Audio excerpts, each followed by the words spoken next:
and the homeowner is more than happy to pay for the upkeep. Right. He gives me a pleasant smile and turns to look at the house once more. Good day. I nod in response, watching him scuttle to the car and get in the back. He pulls a phone from his suit pocket as soon as he's in, and I see the glow of the screen through the window as they drive away. Well, that was creepy, Gemma says, shaking her head. We both turn and watch the car drive away. Do you think that's what the guy wanted, your house? I look at the envelope in my hand.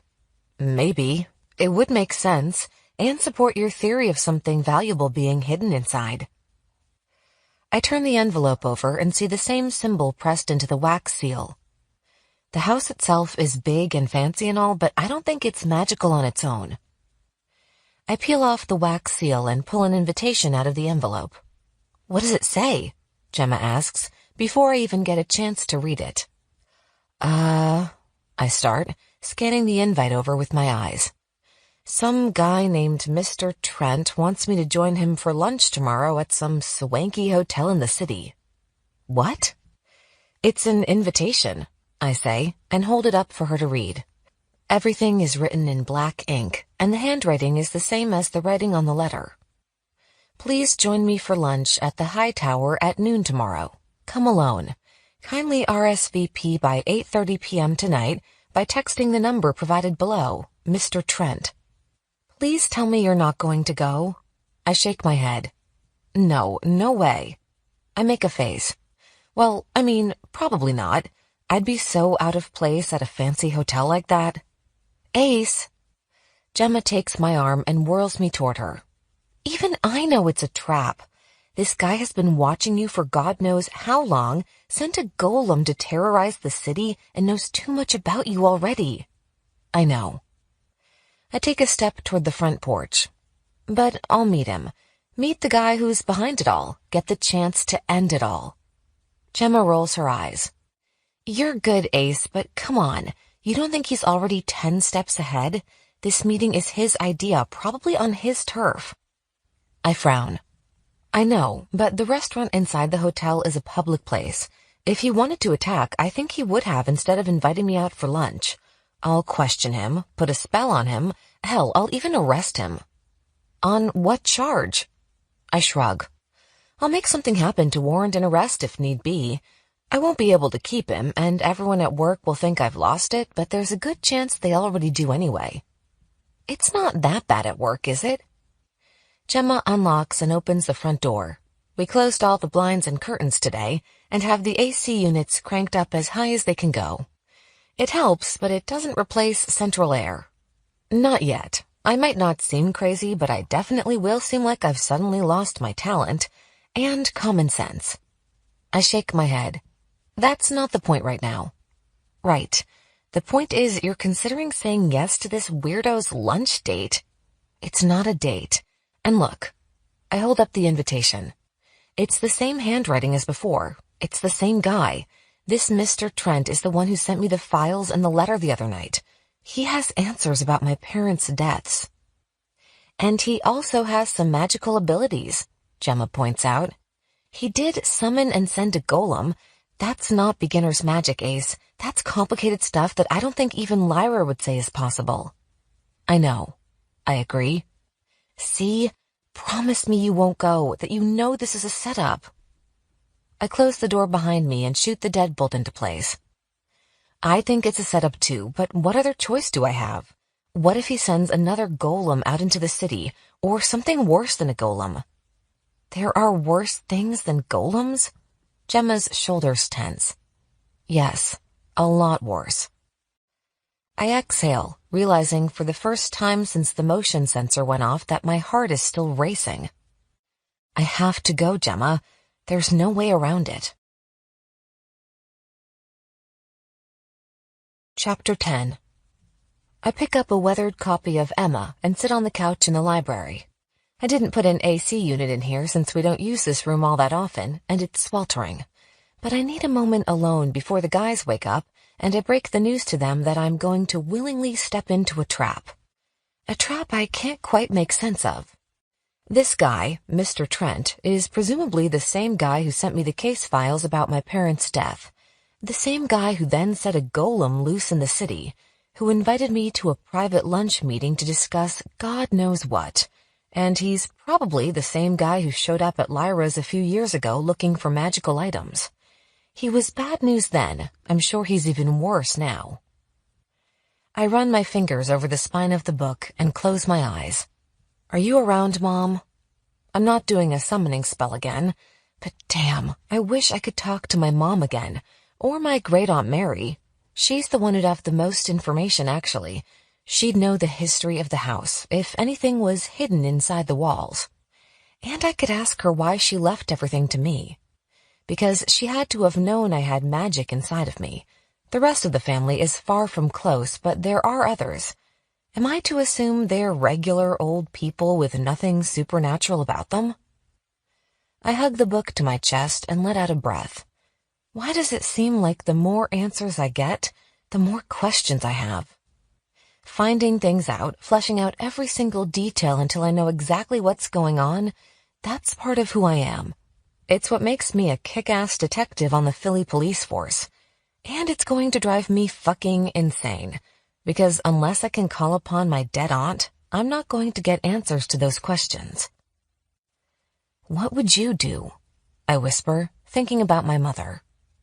If you were still alive and all this was happening to me, would you try to stop me? Tell me it's too dangerous and too obvious? I blink, and it hits me that this is too obvious. Like, way too obvious. Almost out of a movie obvious. Which, for some odd reason, seems like it's part of the master plan. Setting the book down, I leave the library, needing some cooler air. The basement door opens and Thomas steps out. His hair is messy, and his large wings block out the light from the stairs behind him. He looks at me with his famous crooked grin, and for a split second, I let myself get lost in his eyes. And then I remember that he's going to turn to stone in a few weeks if I don't get my shit together. Did you have a nice nap? I ask, giving him a teasing smile. Slept like a baby, he replies dryly. I move into the kitchen, giving the rest of the guys room to leave the basement. Cutting to the chase, I wave them all into the dining room.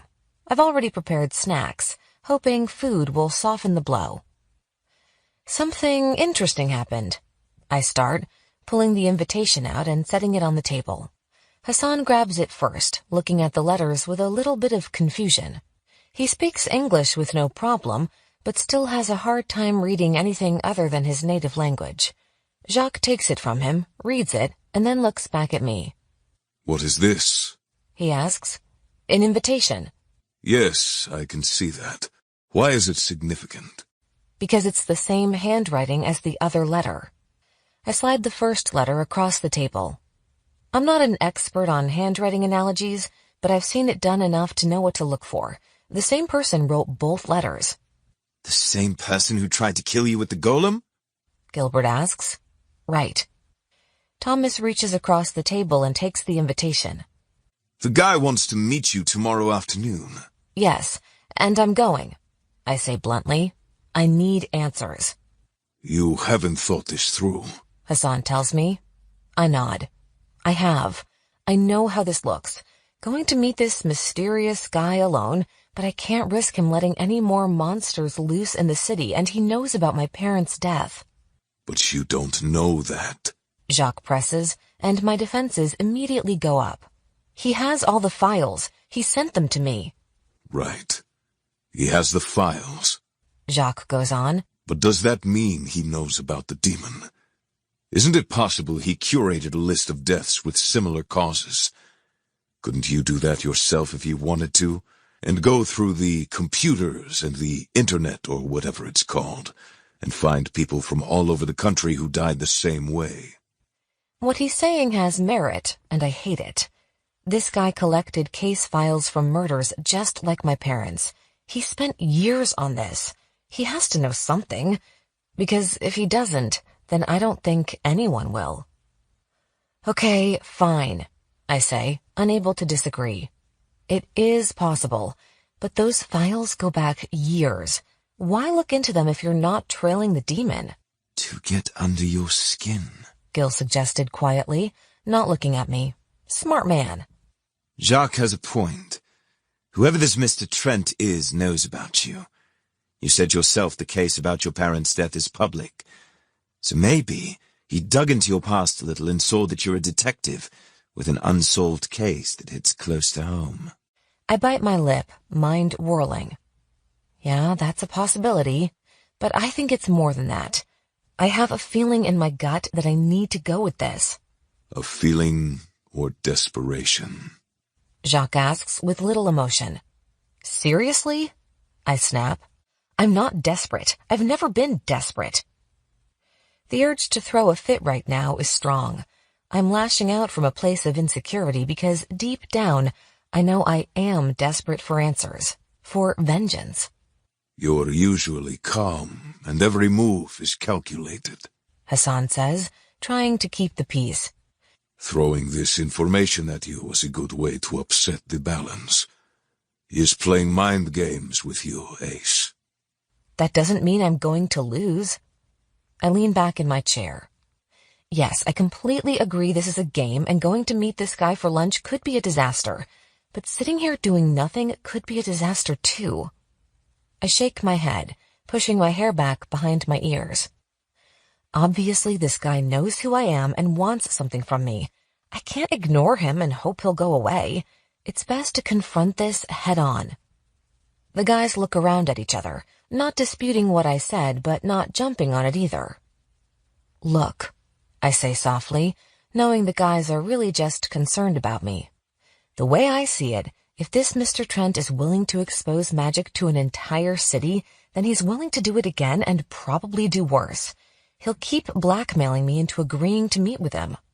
But then what? Gil asks. Say you go tomorrow and he wants something you're not going to give him. You won't stop then either. I inhale slowly. Then I'll stop him. Hassan nods in approval while the others look uneasy. And I think he wants to buy the house. The guy who dropped off the invitation, which is weird, by the way, he could have just mailed it, hinted that this Mr. Trent liked the historical value of the house, which is bullshit, of course. Gemma's theory that something is hidden in the house sounds more plausible now, Jacques says. We should search right away. I agree. I start and bite my lip. He's not going to like what I'm about to suggest, and I need his help to do it. This is a big house, and there are so many places something could be, and it could be somewhere we wouldn't look in the first place, like under a brick in the fireplace or a floorboard. What about a locator spell? Thomas suggests. Ace can certainly try one, Jack says.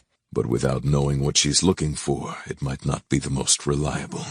Simply asking for magical objects will take her to the ones she already has. I had another spell in mind, I say. Jacques, who hasn't touched the chips and salsa in front of him, raises his eyebrows. Which one? A summoning spell. For my aunt, I add in quickly. This was her house. She knows it better than anyone, and she left it to me for a reason. We've already talked about how my aunt had to know about my magical powers, which makes her lack of reaching out all the more curious. The last time you tried a summoning spell, you opened a rift, Thomas says. I did? I turn to him, cocking an eyebrow. I almost forgot. Thomas shoots back a smirk. Don't worry. You can count on me to remind you of all your mistakes. I laugh and shake my head. I don't want to necessarily summon her, though. Just talk to her. That requires a less powerful spell, right? Right. But it is still dangerous. You're opening a window instead of a door.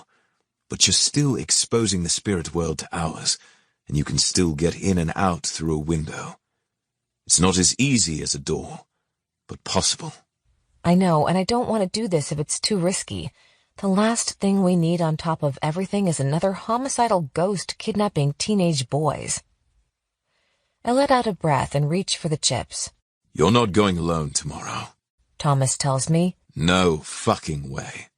The invite says to come alone. Gil leans forward. Where is this place? It's a fancy restaurant inside a fancy hotel, way out of my price range. If I do go, he is so paying and I'm ordering steak. But it's a public place. Gil goes on. Yes. Change the meeting to nighttime, and then you won't be alone. We'll go, he says, motioning to Thomas. With the concealment charms on, of course. We'll pretend to be a couple of chaps visiting from England and wanted to see the nicest hotel in the area. It might not be the nicest, but I think your plan will work. And I know this guy won't be alone. I highly doubt it, considering he knows you have powers, Hassan says. Do you think he has powers? Gilbert asks. I shake my head and look at Jacques, who isn't sure either. Don't you need powers to make a golem? Thomas asks.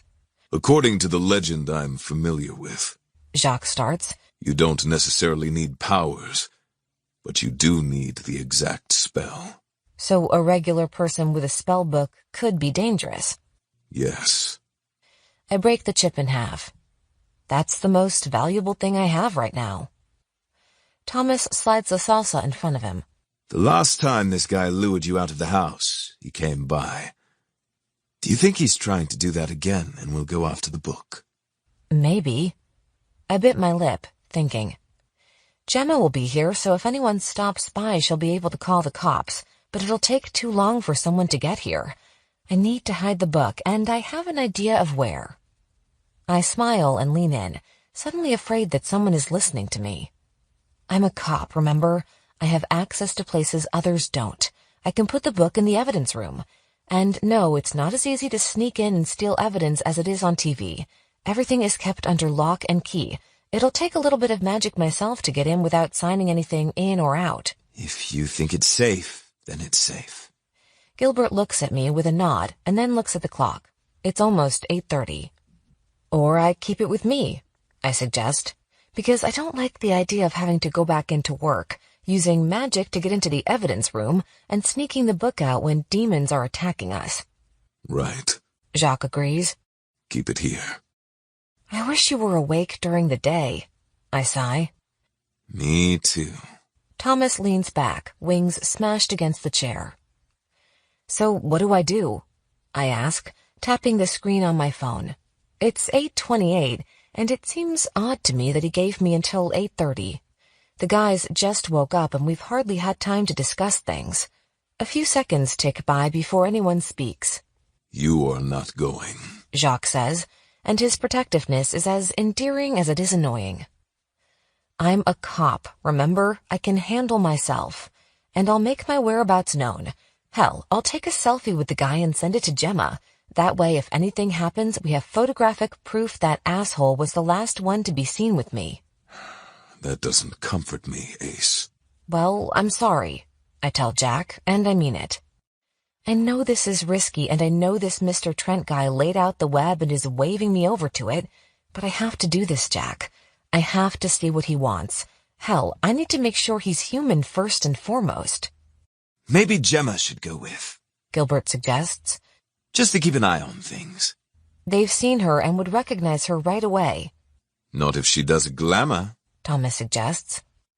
I consider it, but shake my head. I don't want to put her in danger. I reach forward and grab another chip. I wish my fucking aunt filled me in on things before she died. I huff to no one in particular. You should channel her. Jacques says, surprising us all. Not summon, but channel. You're right. If there is anything magical hidden in the walls, she'll know. And you know how to do this? Hassan asks skeptically. I have a theory. Jack starts, and Hassan does his best not to roll his eyes and look away. Most of the time, Hassan and Jack get along and agree on things, but Hassan is a doer and Jacques is a thinker. Together they make a crazy strong team, but of course they're going to butt heads every now and then. But before they can get into it, the clock chimes, reminding us that my official RSVP time is up. The world hasn't imploded or anything, which is a good sign. So, this theory... Hassan starts again, but is interrupted when my phone vibrates from a text. It's him, I say, recognizing the number as the one on the invitation. It's Mr. Trent. Chapter 11. Are you sure? Gilbert asks. Yes. I flick my eyes to the invite and then back to my phone. It's the same number at least. My heart leaps in my chest as I unlock my phone. What did he say? I narrow my eyes, not sure I understand. It just says, Lebanon, Kansas. That's all. What's that? It's a town, I tell him, looking at the text as if some sort of secret message will pop up. But I don't know what it's about. I stare at the two words for another few seconds and then pull up an internet search. I type in the city and state, shifting through a Wikipedia page, the town's official website, a government site about Kansas, and maps. I don't get it, I say, as I slowly shake my head back and forth. I scroll back to the top of the search and hit the news option to display results. The first article is about some local girl being named a division champ of some sort of sport, but the second article... Holy shit. What? All the guys ask together. The stairs creak and Gemma comes down. She was up in her room, but given her nosy nature, I wouldn't be surprised if she was listening to our conversation. It's annoying, but I honestly wouldn't mind too much right now. I wouldn't have to repeat myself at least. Last week, a couple was found in the woods. I start, feeling my blood pressure rise. And the cause of death was hypothermia. Frozen hearts? Jacques asks. I skim through the article. It doesn't say, but they're ruling the deaths tragic and accidental from exposure. Can you get access to the police reports? Gemma asks as she joins us. Yeah, pretty sure she was listening the whole time. I can, I say, thinking of a way to get around the lies. I'll have to go into work. Funny, isn't it? Thomas says. You don't reply by the specific time noted on the invitation, and right away you're sent info pointing you back at the demon that killed your parents. I close my eyes and get a flash of my parents' faces. It's weird how I can remember the shrillness of my own voice, the way my hands shook when I walked through the house, the sour feeling in my stomach caused by the strong smell of sulfur. He's doing it on purpose. I open my eyes and feel energy buzzing around my fingertips. I'm pissed. So, what now? Gemma asks. You don't think he knows where this freezing hearts demon is, do you? Jacques, being the voice of reason, holds up a hand. We don't know if that's the case yet. I nod, trying hard to think rationally and handle this like any other case. Right. I need to get into the station and call down to the Lebanon department. I'll say I'm working a similar case and we'll see if they'll send me over files. Won't they think that's weird? Gemma asks.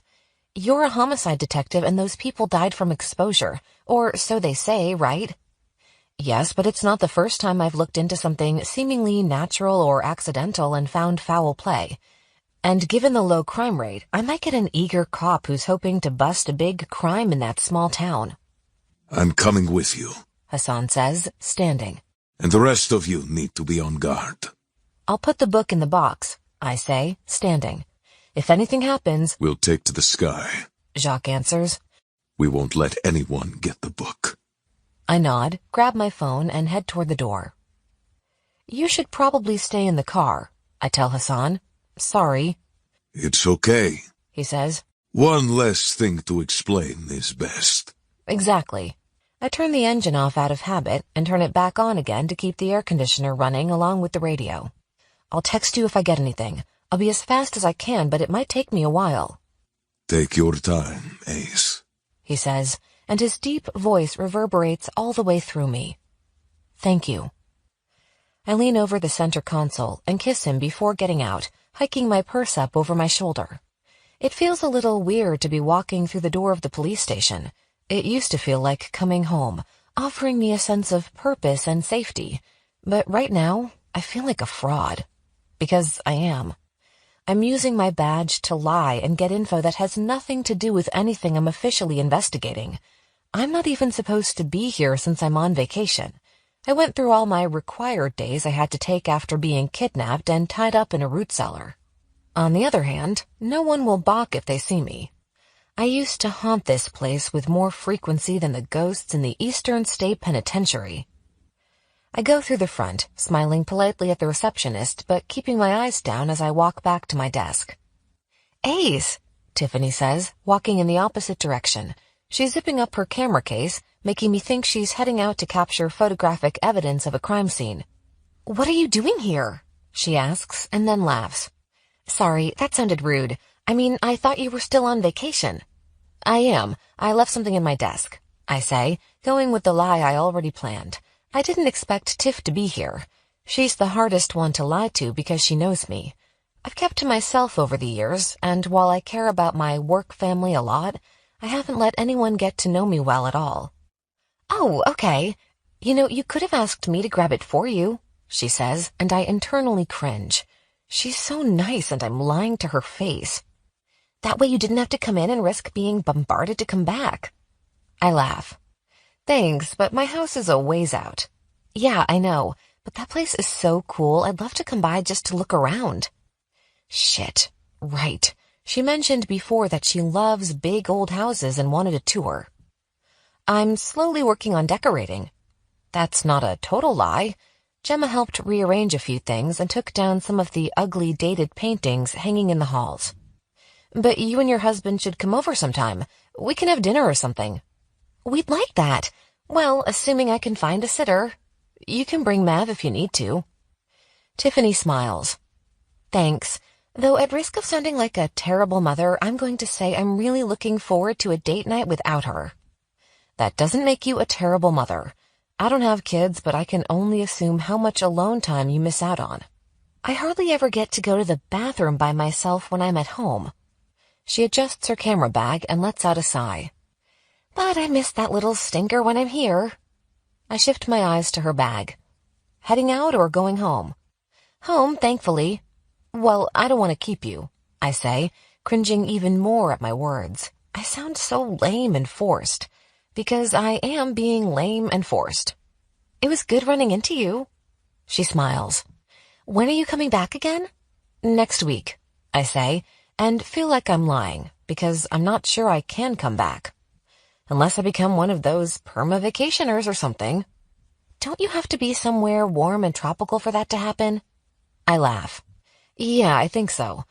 Though it is warm here. If only there was a white sand beach I could relax on." "Oh, that sounds so nice.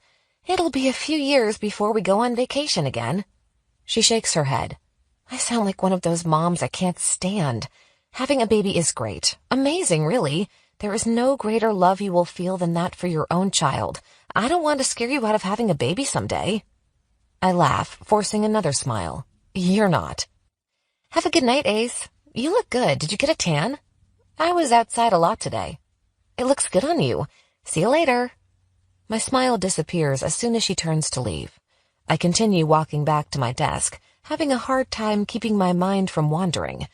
Me have babies? Is that even possible? Not with the way the guys are right now, and that's assuming they'd want to father children. We never discussed it because it wasn't possible. We entered this relationship assuming it would continue the way it is, but truth be told, I'd love to have my own family. But I can't give up what I have going right now. It's perfect. I'm happy. The guys are happy. Sighing, I sit at my desk. At least the world isn't in danger from this issue. "Thank you again," I say, and hang up. I just got off the phone with the police department in Lebanon, and they are sending over the case file for the people found in the woods. The officer I spoke with was a little taken aback that I thought foul play could be at hand. They thought they had a solid case, saying the couple must have fallen in the nearby creek, gotten too cold, and couldn't make it through the night. Even though they had plenty of firewood left, and a tent, and 2 sleeping bags, and were experienced hikers. I lost count of how many times I rolled my eyes while talking to him on the phone. I get it. People like closure and understanding things around them. People generally don't believe in monsters, and suggesting something otherworldly having a hand in anything never goes over well. Trust me, that used to be my job. I used to be the one giving people the "you're batshit crazy and need to be on medication" eye when they'd say a ghost or demon was responsible for the crimes committed. And until the vampires started killing people and dumping the bodies around town, I never would have given any thought to monsters being real. But people freezing to death in the summer, that's not normal any way you look at it. If they were in the creek or even on the shore, Yeah, I might consider it. But that was before the officer said the creek was shallow and a popular swimming spot in the small town because, get this, the water was unseasonably warm for June thanks to an early spring. The autopsies were done yesterday, and it took another phone call to the medical examiner to get the report sent over. I tap my fingers on my desk, waiting for the files to pop up on my computer. As soon as they're there, I'm printing them and hightailing it out of here before I run into someone else I'll have to lie to. And if anyone sees me printing these files... The details of my parents' murder is known to a few people around the station. No one brings it up or anything like that, but when the truth gets out that my parents were murdered and the case is still unsolved, everyone is curious. We're all cops after all, it's sort of our thing. The files pop up and I quickly print them, waiting by the printer. I pull the first page out while it's still hot and fold it in half, sticking it in my purse. What I'm doing is wrong. I lied, flat out lied to another cop. I think about the cops in fantasy movies and TV shows, balancing both their regular life with their magical life and how things work out to their advantage to have a foot in with the law. But that's not how it feels for me. Yeah, I'm accessing these files because of my badge, but it still feels wrong. You're saving people, I mutter to myself. It makes me feel a little better. I grab the last paper, stash it in my purse, and close down my computer. I hurry back out, finding Hassan standing outside the car. Everything okay? I ask, heart skipping a beat. Yeah, I got bored, he says with a smirk. I was watching the people on the streets. Still not used to it, are you? I open the driver's side door and get in. No. Hassan gets in and pulls his seatbelt over his body. But that doesn't mean I don't like it here. Good. You're kind of stuck here. He playfully nudges my arm. At least I have good company. I'm pretty much the best, I shoot right back, and he laughs, resting his hand on my thigh as we start the drive back to the house. Did you get what you needed? Yes, full case files. I haven't had a chance to look over them yet, but just from the short conversation I had with the officer working the desk tonight, these people didn't die of natural causes. Well, as natural as freezing to death can be, I add. Hassan gives my thigh a reassuring squeeze, and we don't bring it up again the rest of the way home. Instead, Hassan turns up the radio. He's a fan of classic rock, which suits him in a way I can't really explain. The house smells amazing when we step inside, and Hassan puts his hand on his stomach. Right, we haven't eaten yet. Becoming obsessed with potential demonic murders should be a diet fad. I've forgotten to eat many times over the last few days. Did you get the files? Jacques asks. He's helping set the table. I did, I say, pulling the papers out of my purse. I haven't looked over them yet. I motion for him to join me at the kitchen counter. I inhale, holding my breath for a moment as I skim over the files. I look so fast I don't absorb any of the info and have to go back again. What does it say? Gemma says, turning off a burner on the oven. She sets a wooden spoon down and steps over. I start, scanning the report. They died of hypothermia and had internal frostbite, specifically in their hearts. I swallow hard. The bodies weren't found for 3 days and suffered considerable damage from animals, so if the hearts were frozen, they would have thawed, but it sounds like my demon. I look over the report again. Nothing from the campsite was stolen. The couple had a detailed inventory of what they brought with, and almost everything is accounted for. Almost? Gil asks. Some of the food is missing, which was because the couple ate it. I set the files down, crime scene photos face up. Gemma shudders and looks away, closing her eyes for a few seconds before going back to the oven. So we know how, but what we're missing is a big fat why. Do you think the demon could be going after people with magical powers? It's a possibility, Jacques says. Or it could be the demon needed to feed. The body wasn't devoured in any sense, Thomas points out. Not all demons feed on the physical body, Jacques says gently, flitting his eyes to mine. I can't let myself think about my parents' souls being devoured. I saw my mother's spirit. I know it was her. If her soul was eaten, then that wouldn't be possible. What do you mean? Gemma asks. Some demons feed off energy. Not souls? I blurt, unable to help myself. Some do. He answers almost apologetically. Though if I were to make an educated guess, it would be this demon is feeding off the heart chakra. That's pleasant. I sigh and put my head in my hands. So this asshole Mr. Trent is trailing this demon in some way. He's either got eyes on it physically or has some sort of federal authority and is being notified of cases that involve people freezing to death in mysterious ways. Maybe he's an FBI agent, Gemma suggests.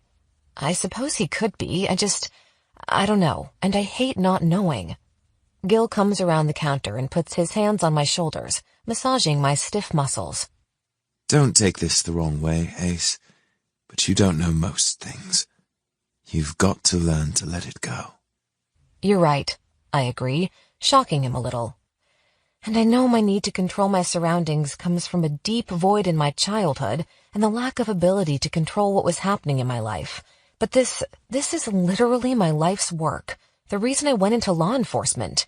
I need to solve my parents' murder. They'd stop at nothing for me. Jacques gets up suddenly and hurries out of the kitchen. What was that all about? Thomas asks, watching the spot where Jacques had just stood. No idea, I say, not sure how anything I could have said was offensive in any way. I sigh and turn to the stove. That smells delicious. What is it? Tuscan chicken with creamy garlic potatoes. Is it almost done? I ask hopefully. Not quite. It has a lot of steps.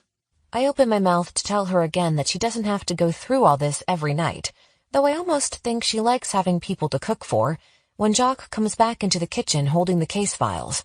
You said something. He starts, flicking his eyes to mine for a quick second. And it made something click. I did?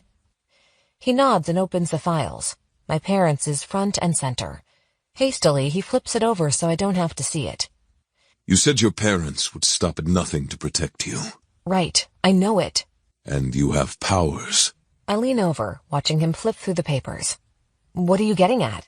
You've been trying to find a connection between the victims. Yeah, I say slowly, still not following him.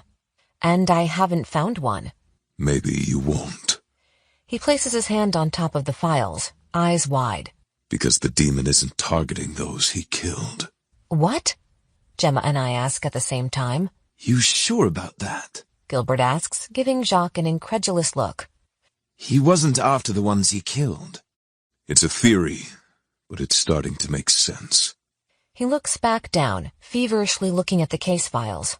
And I wouldn't have thought anything of it had Ace not said what she said. I look at Gil and he shrugs. You're not making sense, I say, getting a little irritated. I can't know for sure. He mumbles to himself. What? My voice raises. What can't you know for sure? Jacques takes a breath and looks up. The people this demon killed didn't matter. They were just in the way. In the way of what? Gemma asks, pulling her arms in around herself. Of the magical children in their care. Chapter 12. Magical children? I echo, a nasty feeling forming in the pit of my stomach. I'm sorry, Ace. Jacques says softly, and I know exactly what he's apologizing for. If the demon was going after magical children, then my parents' death was 100% my fault. What makes you think that? Gil questions, face paling a bit. He feels bad for me too. I don't like pity. It does no good and is a waste of time.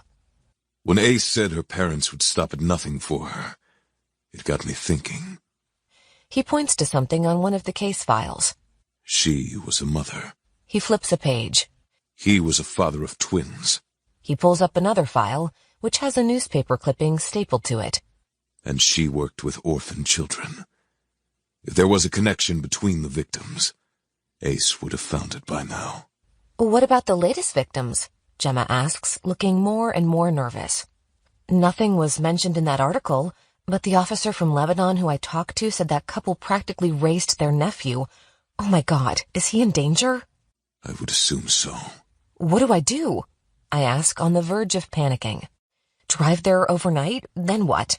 Tell the kid he has to come with me because the demon that killed his aunt and uncle is going to come after him? Do you know where or who he is? Gil asks. I shake my head. I can find out. A protection spell, Gemma interjects. We can do that now. Who knows if he's still even, but a spell will be faster than trying to drive. I agree. Jacques turns his gaze to me. Can you get a name and photograph of the boy? Probably. He's 15, so I'm sure he's on social media. Give me a few minutes. I hurry out of the room, waving for Tom and Hassan to follow me so I can fill them in while I search the internet for an image of the boy. The Wi-Fi is so fucking slow out here, but I do find this kid's Instagram account. Evan Bradley isn't your normal kid. He seems a tad dark, and if emo was still a thing, that's exactly what I'd call him. I read through the captions on his photos while his profile photo prints. It sounds like both of his parents are in the army, and instead of moving around with them, he was staying with his aunt and uncle in their hometown to finish high school. I hate to ask. Thomas starts, coming up behind me as I wait by the printer in the library. It's wireless, and I had to bring my computer in here next to it to be able to get the fucking thing to work. Living in a century-old house outside of city limits sounds fun until you need to do some fast internet stalking. Ask what? If the demon killed the guardians of magical children, wouldn't that imply said guardians knew and had magical abilities of their own? His question is logical, but still catches me off guard. Yeah, that actually makes sense, because Evan wasn't with his aunt and uncle while they were hiking. They couldn't have protected him if a demon attacked unless... Unless they had some sort of protection spell in place. Thomas finishes. So that would mean my own parents knew. Thomas's large hand lands on my shoulder. The warmth from his skin soaks through the thin material of my shirt. He splays his fingers and my eyes fall shut. What I'd give to have him sweep me off my feet and fly up to the bedroom. He'd make me come in minutes and I'd leave all my worries behind. But I can't. Maybe they were waiting until you were older to tell you. He suggests. Or knew that being a witch put you in certain danger, and they didn't want that life for you. The printer finally catches a good enough signal and starts printing the image of Evan. Yeah, I guess. I squeeze my eyes shut, trying to remember my mother's face and the sound of her voice. I wish I could summon her again. But after my parents died, no one came after me. Wouldn't a protection spell die with my mother? That's a question for Jacques to answer. But from what I've seen and read over the years, yes. My aunt, I say, turning to look at Thomas. She obviously knew magic. She kept this house safe and in good condition. She's the one who left it to me after all. I bring my hand to my head, rubbing my temples. It's so much. Hey, Thomas says, stepping closer. He wraps one arm around me and pulls me into an embrace. I let out a deep sigh and rest my head against his firm chest. you got us. We'll protect you. I pull back and smile. I know. They will protect me. For now. Light it now, Gemma whispers, and I hold my hand over a white candle. I'm sitting inside a salt circle, performing a protection spell. Evan's photo is in front of me, and I've carved his name into the wax of the candle I'm igniting. Ut salvum ilum, ut eum occulta, et cadere de Evan Bradley non noncere, I chant and pick up his photo. Closing my eyes, I envision the boy's face and say the chant again. The flame grows taller on the candle before me. The energy buzzes around the circle. Ut salvum ilum, ut eum occulta, et cadere de Evan Bradley non noncere. I say a little louder this time, hoping I got the pronunciations right. I don't want to say the wrong thing and end up sending demons after this kid. I open my eyes and see the entire circle lighting up.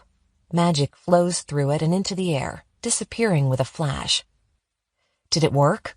I ask, setting the photo down. That was amazing. Gemma's eyes are still wide.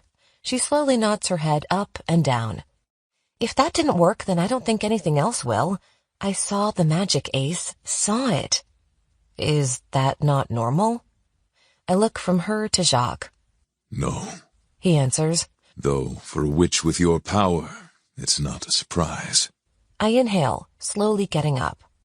Now that the witch duties are done, I need to protect this kid as a cop. I step out of the salt circle, though I have no fucking clue what I'm going to say. Say? Hassan asks.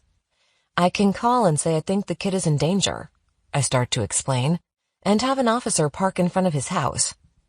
Is that a good idea? Gemma blows out the candle. I don't know, I confess. I really don't know. I head toward the kitchen, ready to pop open another bottle of wine. I don't want to put another person in the line of fire, but I have to keep this kid safe. The protection spell will keep him safe, Jacques assures me. If this demon feeds off energy, then it'll take more than regular weapons to stop it. That's what I was afraid of. I sit at the kitchen table, looking at my phone. If my captain found out I called and asked for a squad car to go sit outside this kid's house, I shake my head. I can't keep lying like this. If you weren't a police officer, you wouldn't be able to request protection for this kid, right? Hassan asks. No, I wouldn't be able to at all. What would you do? He goes on. The spell and hope it's enough. I look at each of my guys. It's not like we can all hop on a plane and go to Kansas. Even with the concealment charms? Gil asks, sounding disappointed. You have no official papers. You need ID to fly, and if you're pulled away for an additional security check, I have no idea what an X-ray would show. The spell keeps your wings out of human sight in space, but are they still there in a sense? What's an X-ray? Hassan asks. It's this machine that can take pictures of your bones through your skin, but they're used for security since it can show anything you have concealed inside you. He tips his head. Concealed what inside you? Where? I look at Gemma, who's trying hard not to laugh.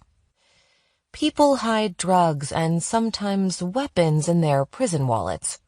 Prison wallet? Thomas laughs.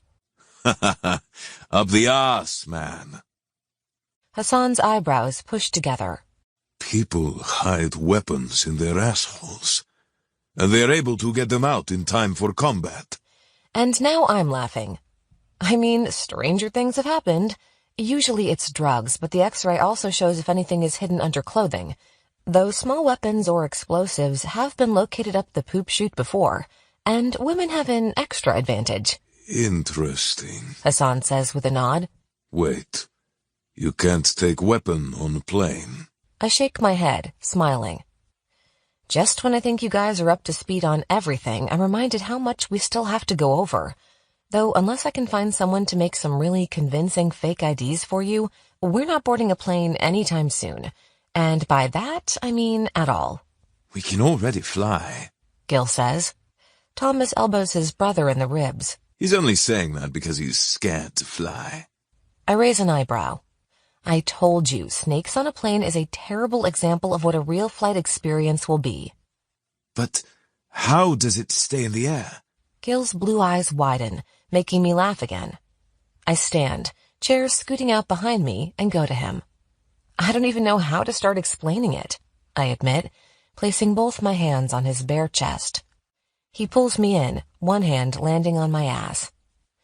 Maybe when this whole demonic Elsa situation is over and creepy curators aren't sending me cryptic invites, we can watch a Wright Brothers documentary. I've seen a good one, Jacques says, looking up from my grimoire. It's very informative, but I still don't quite get how planes stay in the air. Another knot loosens in my chest. My life is in turmoil right now, but things are manageable since I have my family here. Hassan, Thomas, Gilbert, Jacques, and even Gemma. We're all a family now. Gemma plans to go back to her rented house soon. Coming to stay with me was temporary while she healed, but I'm honestly loving our dynamic. Dinner is ready, Gemma says, taking a dish out of the oven. We all work to get everything else ready, and in a matter of minutes, salads are prepped, garlic bread is toasted, and dinner is served. Are you going to call and request backup or whatever it's called? Gemma asks, cutting into her chicken, which is almost orgasmic, by the way. I shake my head, mouth too full to answer at the moment. Once I'm done chewing, I reach for my water. I can't keep lying. It's one thing to push the truth a bit, but this would be a flat-out lie, and I'm already at risk for being caught. I'm on vacation, and there hasn't been a case like this around here since my parents. Can you say you heard about the case through a Facebook post or something? Gemma asks. And you recognized the similarities to your own parents' deaths. Oh, I could, but technically it's not what I should be doing, and I'll be questioned and probably told to talk to the psychologist on staff. I cut into a potato. This is seriously good, Gem, thanks. She beams. It was no problem at all. Thomas cocks an eyebrow. No problem. You were in the kitchen for over an hour. I like cooking, she admits. I like to pretend I'm on a celebrity cooking show while I'm making dinner. We laugh, and Gemma has to go on to explain to the guys what a celebrity cooking show is. I look around the table, getting hit with a sense of panic once again. I don't want things to change. I don't want to lose my guys. I won't lose them. I can't. What are we doing after dinner? Gemma asks casually, but I know she's wondering if demon hunting is on the agenda. I shrug, not sure what we should do. I know what I want to do, and that's look into breaking the curse again. I want to try and channel Brea again, try and stay in the vision a little longer and get more answers this time around. But I know every single person in this house will object. You've already done one spell tonight. Thomas starts. Shouldn't you take it easy? Yeah, Gilbert agrees. just in case we need your fire powers again. Resting is a good idea. Jacques assures me with a smile. I know he's saying it on my behalf, knowing that it's hard for me to kick back and do nothing when something like this ice demon hangs over my head. You're right, I tell them, knowing I have to appease them first before I go into full curse-breaking mode, though another part of me knows, really knows, that I'm not going to get any closer tonight, and maybe I should just enjoy one night with the guys, because who knows if I'll even be alive tomorrow. And I've been meaning to burn that big pile of branches and sticks out back. It's a nice night. We can have a bonfire. What's a bonfire? Hassan asks. Basically, a really big fire, Gemma tells him. What's the point? His dark eyebrows push together. It's like a social thing, I guess, Gemma goes on. Usually you have music and drinks and have a party outside around the fire. Sounds like a ritual. Gemma and I laugh. It does, I say. I've never thought about it like that. And I assure you it's not. There was a fire at the party we went to. Jacques tells everyone. By the swimming pool, but it had no kindling. It's a gas fire pit. Gilbert looks at the oven. Like that? Yeah. Gemma is slowly shaking her head back and forth. I'm totally fine with you all being half gargoyle. Like, that's a non-issue for me, but it's still so hard to comprehend that you basically time-traveled 1,000 years. I'm kind of sad I missed the 20s. Thomas says, shaking his head. The 1920s, I mean. I would have been a good gangster. Gilbert rolls his eyes. Keep telling yourself that. You should know, most bonfires aren't started this easily. I curl my fingers into my palm and put out the flames surrounding my hand. And you didn't even use any lighter fluid, Gemma jokes. Lighting a fire was a necessary skill in our time. Jacques says a little distantly. With your heaters and gas-powered stoves, I suppose not knowing how to light a fire is normal. Right. I step back from the flames, watching them rise into the night sky. The guys arranged the branches the right way, as they called it, and then I used magic to start the fire. It's burning big and bright, and it's the first time I've been around a large fire since I've discovered I have firepower of my own. There's something about it that's calming, soothing, but still dangerous. Since I don't own lawn chairs, we brought out the bench and the rocking chairs from the back porch, and a few blankets to spread on the ground. I take a seat on the bench next to Jacques. Afraid of being seen by a neighbor, the guys are all wearing their concealment charms. This is nice, Jacques says, and wraps his arm around me. You need this. Yeah. I rest my head on his shoulder, feeling rather emotional, which is so not me. I don't cry. I'm not sappy. So why is something so simple as this bonfire making me choke up?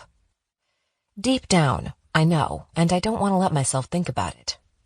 You're going tomorrow, aren't you? Jacques asks softly. I close my eyes, and a single tear escapes. Yes, I don't have a choice. Chapter 13. Maybe just one more. Gemma reaches into a velvet bag, fishing around for another amethyst. If I have any more protection charms on me, it's going to be obvious, I tell her as I pull my hair into a braid over my shoulder. It's nearing the time to go meet this mysterious Mr. Trent for lunch. I'm only a little nervous, which might be a bad sign. I don't want my anger to cloud my judgment, but damn it, I'm pissed. Though, can you really blame me? I'm sitting in the kitchen, nibbling at the food in front of me, and Gemma is scurrying around the house trying to charm anything she can find to help protect me. It'll be fine, I assure her, though we both know I can't promise that. I'm going to be in a public place, and I've already set up a meeting with Nick for an hour after I'm meeting Mr. Trent, so if I don't show up... Gemma nods, face relaxing just a bit. Another cop will know something is up. Right. And you know all the details of this meeting. If Mr. Trent does something to hurt me, he'll get caught. He doesn't seem to care about consequences, though. I take another bite of food and push my plate away. My phone rings, and both Gemma and I freeze. It's Nick, I say before I answer. Ace, hey. He says. I know we're meeting up soon, but I figured you'd want to hear this sooner than later. What is it? I looked into the names of those kids you gave me. 2 are dead and 2 are reported missing. Shit. My thoughts exactly. And all these kids have murdered parents? Yeah. You're onto something big here, Ace. I might be. I close my eyes, cringing. Just keep this between us for now. I'm still working out the theory. I'll explain things better later. Sure, I won't say anything, though I do wonder about your thoughts on one thing. What one thing? It can't be the same killer. The first murder was from 100 years ago. Yeah, fuck. I'm floundering. As nice as it would be to have another cop helping me gather intel on these sorts of things, I can't very well just come out and say it. I'd sound crazy, for one, and 2, I don't want to get anyone else involved if I can help it. No one innocent needs to die. I'm still trying to see the connection, I finally say. I've got to go run some errands. I'll see you later. You have the files, right? Yeah, I got 'em. See ya, Ace. I hang up and rub my forehead, trying hard to keep my inner zen. I really don't want to burn down the kitchen right now. Gemma worked really hard to get it spotless this morning, which served as a distraction from her nerves. That didn't sound good. She sits across from me at the table. It wasn't. I sent Nick the names of those kids, and he said 2 are dead and 2 are missing. Jacques was right then. The demon has been after the children all along. Yeah, which means Evan is in danger. You did the protection spell, Gemma says.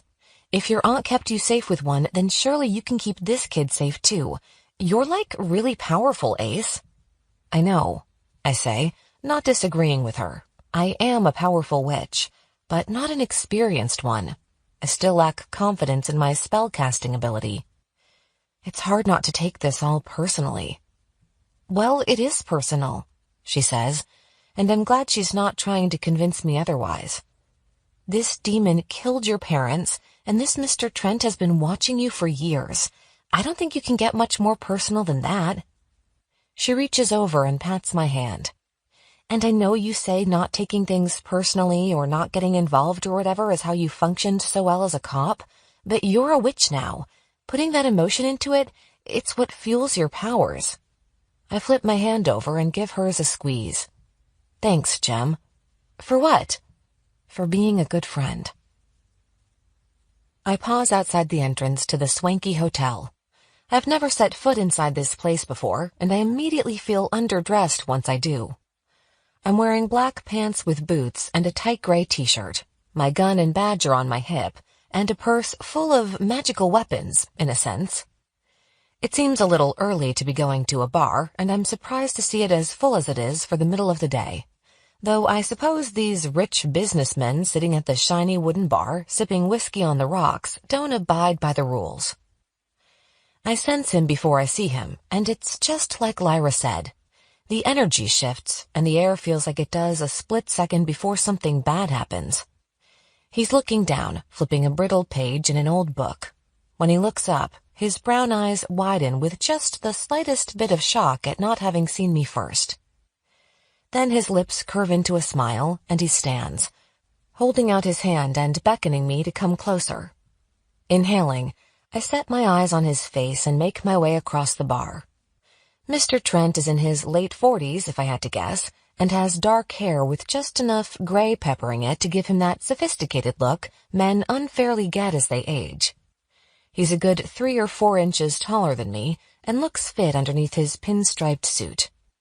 Overall, he's a good-looking man who fits right into this place full of asshole rich old dudes. Selena, He says, welcome. "You need to up your stalking game." I flick my eyes around the bar before I pull out a chair and take a seat. I go by Ace, not my full name. My apologies. He flashes a brilliant white smile. And I thank you for meeting with me, though I do wish you had responded in time. I cock an eyebrow. "I'm here now, so what do you want?" He laughs. Ha ha. Right to the point. I like that. He flags down a waiter. I'll have another old-fashioned, please. He grabs his empty glass. And the lady? The waiter asks, looking at me. She'll have one, too. Mr. Trent replies. "No," I interject. "I won't. I'll have a glass of your most expensive red wine instead." The waiter smiles, nods, and walks away. "You're paying, by the way," I tell Mr. Trent. "And you better tell me what you want or I'm leaving." In a rush? He leans back, smirking. "Not necessarily, but I do have a work meeting after this. You know I'm a police officer, right? They'll be expecting me." He has a good poker face, but I see the slight narrowing of his eyes. Yes, I do know that. And you should know I have the utmost respect for officers of the law. Please. I roll my eyes. "I think I should leave and come back after you've done a better job stalking me, because your bullshit flattery is just annoying. It's like you don't know me at all." Mr. Trent presses his lips together, observing me for a moment. I see no reason to beat around the bush. You have something I want, and I believe I have something you want. He leans forward. You know, Ace, we're not that different. I hold his gaze. Is he trying to say he has powers too? You're going to have to elaborate. I get the feeling you don't like me. What gave that away? The stalking, the creepy notes? We could work together. I shake my head. Why? Why would I work with you? You just acknowledged that I don't like you. We work together, and we'll both get what we want. What do I have that you want? I ask. He smiles and leans back. Oh, you know. Look, Mr. Trent, I have a lot of amazing things. Stop being so elusive, dude. He chuckles and the waiter comes back with our drinks. I grab the glass of red wine and take a sip. For the most expensive wine, it's not what I expected. Though I'm the farthest thing from a wine snob, give me a cheap bottle of something sweet and I'm good. Mr. Trent takes a big drink of his old-fashioned, and it hits me. He doesn't know for certain that I have what he wants. He's trying to get me to admit it. So it's not the house, and probably not my book. What is it? Look, Mr. Trent, I start. Call me Jason. Fine, Jason. I take another sip of the wine, still not liking it at all. I'm not interested in whatever game this is you're playing. Either tell me what you want and what you have, or I'm leaving. I don't have time for this. I believe you have a particular set of runes. Runes I've been searching a very long time for. I shake my head, remembering that Lyra said he asked her for runes too. I don't have runes. Are you sure? He narrows his eyes. This set isn't complete. He asks slowly. It might only have 4 or 6 in it. They are very old. 4 runes, very old. I know exactly what he's talking about. I don't know why you'd want to trade something presumably valuable for an incomplete set of runes. I offer a shrug. Besides, what exactly would you want to trade if I did have an incomplete set of runes anyway? The name of the demon who killed your parents. I can feel heat rushing to my fingertips. Stay calm, stay calm. And I'm supposed to trust you to give me the real name and not something made up? I may not be a saint, but I'm no liar. Jason Trent assures me. And what are you exactly? A procurer of magical items. I blink, but keep my face neutral. Why? He laughs, and, damn it, he looks charming when he does. They're quite valuable. And useful. The bad feeling intensifies, and I can't get a good enough read on Jason, but something inside me wants to get away. I have so many more questions for this guy, while at the same time don't want to keep talking to him. The more I say, the more he knows about me, even if it's not intentional. Showing interest, letting him know I want answers, it'll give him an edge over me, though I'm sure he already knows it. Look. I lay my hands on the table. If you want me to even consider working with you, then you need to give me more information. Ask away. Why did you send the golem? He brings his hand into his chest. I didn't personally send it. I don't have that kind of power. Unlike you. You can't do magic?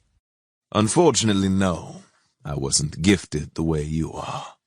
What makes you so sure I have powers? He finishes his drink in one big gulp and leans forward, resting his elbows on the table. You see, I wasn't sure. Well, not until you took down that golem, which was spectacular, by the way. His eyes widen and he looks me up and down. But you had help, didn't you? My mind races and I'm not exactly sure what to say. If he was able to see me through the golem's eyes, then he already knows. Though I don't know the extent of what he saw, Jacques took off his charm for a short time. But was the golem within eyesight then? Everything happened so fast, I'm not sure. You already know I wasn't alone. My turn for a question. If you didn't send the golem, who did? I'm not at liberty to discuss. Then I'm done here. I make a move to stand, and Jason leans forward. A colleague. Really? Do you guys discuss magical artifacts at the water cooler every day, too? He presses his lips together. Of course not. We so happen to have similar interests and trade items every now and then. But you're BFFs enough for them to send a fucking golem raging around the city? A particular deal had to be worked out where we traded a good for a service in this instance. I roll my eyes and stand for real this time, moving out of his grasp. There's still so much I want to know, but my gut is telling me to get the hell out of here. We're obviously not on the same page here, buddy. In fact, I think we're in different books, in different genres at that. I don't know what you're up to, but I'm going to find out. Ace, wait. He stands so fast he bumps into the table and knocks the wine glass over. I'm done here. We could be great together. His brown eyes flash. Aware others in the bar are looking at us, and assuming we're having some sort of lover's quarrel, I just shake my head. No, we wouldn't be. Chapter 14. I step outside onto the busy street, heart racing. I'm going over everything Jason said. Obviously, he's not telling the whole truth. Though to play devil's advocate for a moment, I don't blame him for being guarded. It was more than that. He was being ambiguous on purpose. Just like with the letters and the case files, he's trying to get under my skin and make me desperate. I have a feeling he's done it before and it's worked. Well, sorry, buddy, you're not manipulating me. More than aware of the possibility of being followed, I start walking down the street and pull up the Uber app to get a ride to the library. I don't need anything there, though I suppose I could get a few books for Jacques to read since the ones in my own library at home aren't really his taste. Mostly, I want to go to a public place where I can still be alone and gather my thoughts. I text Gemma as soon as I get in the car to let her know I'm alive. Starting to feel paranoid, I tell her I'll fill her in on the details when I'm home.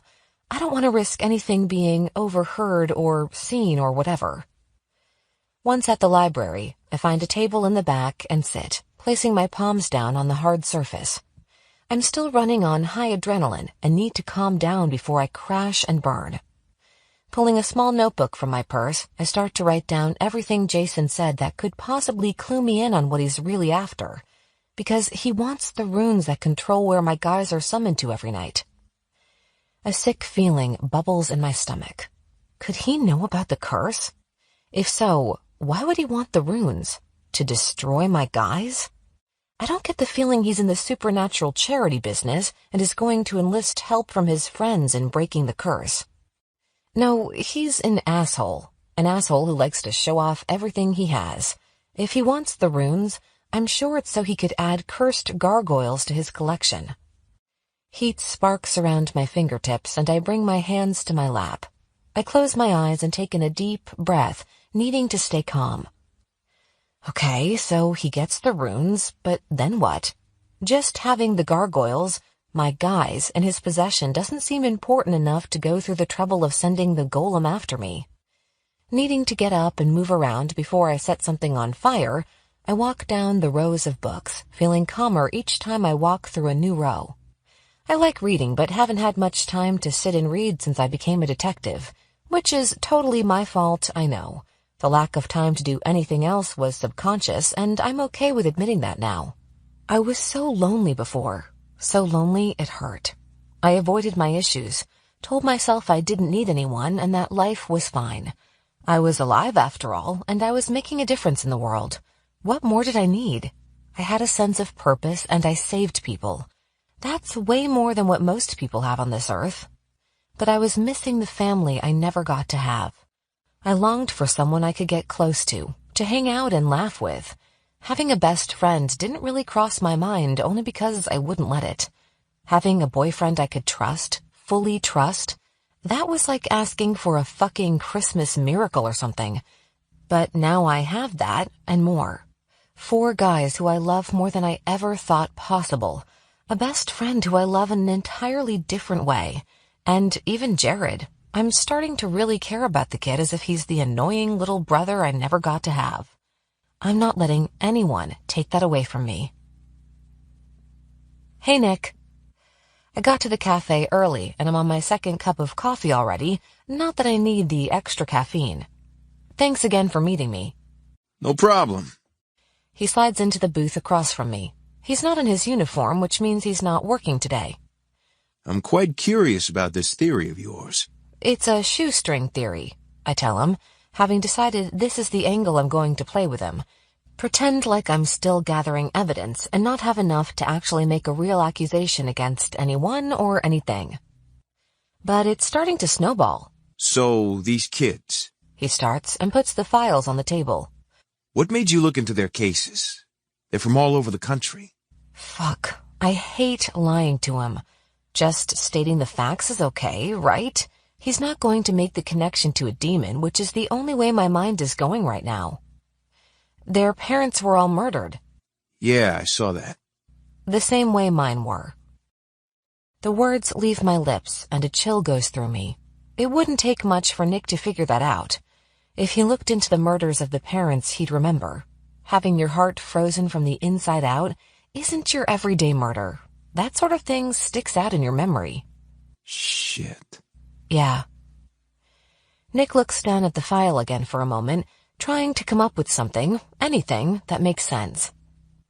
So, you think the person responsible for your parents' murder is a serial killer, and killed all these kids' parents too? It's what I'm working on. And the same killer went after the children. I nod. It's starting to seem that way. Nick's eyes widen. Then you're in danger, Ace. It's nothing I can't handle. Bullshit, you need to get into protective... Nick, I interrupt, grabbing his hand to calm him down.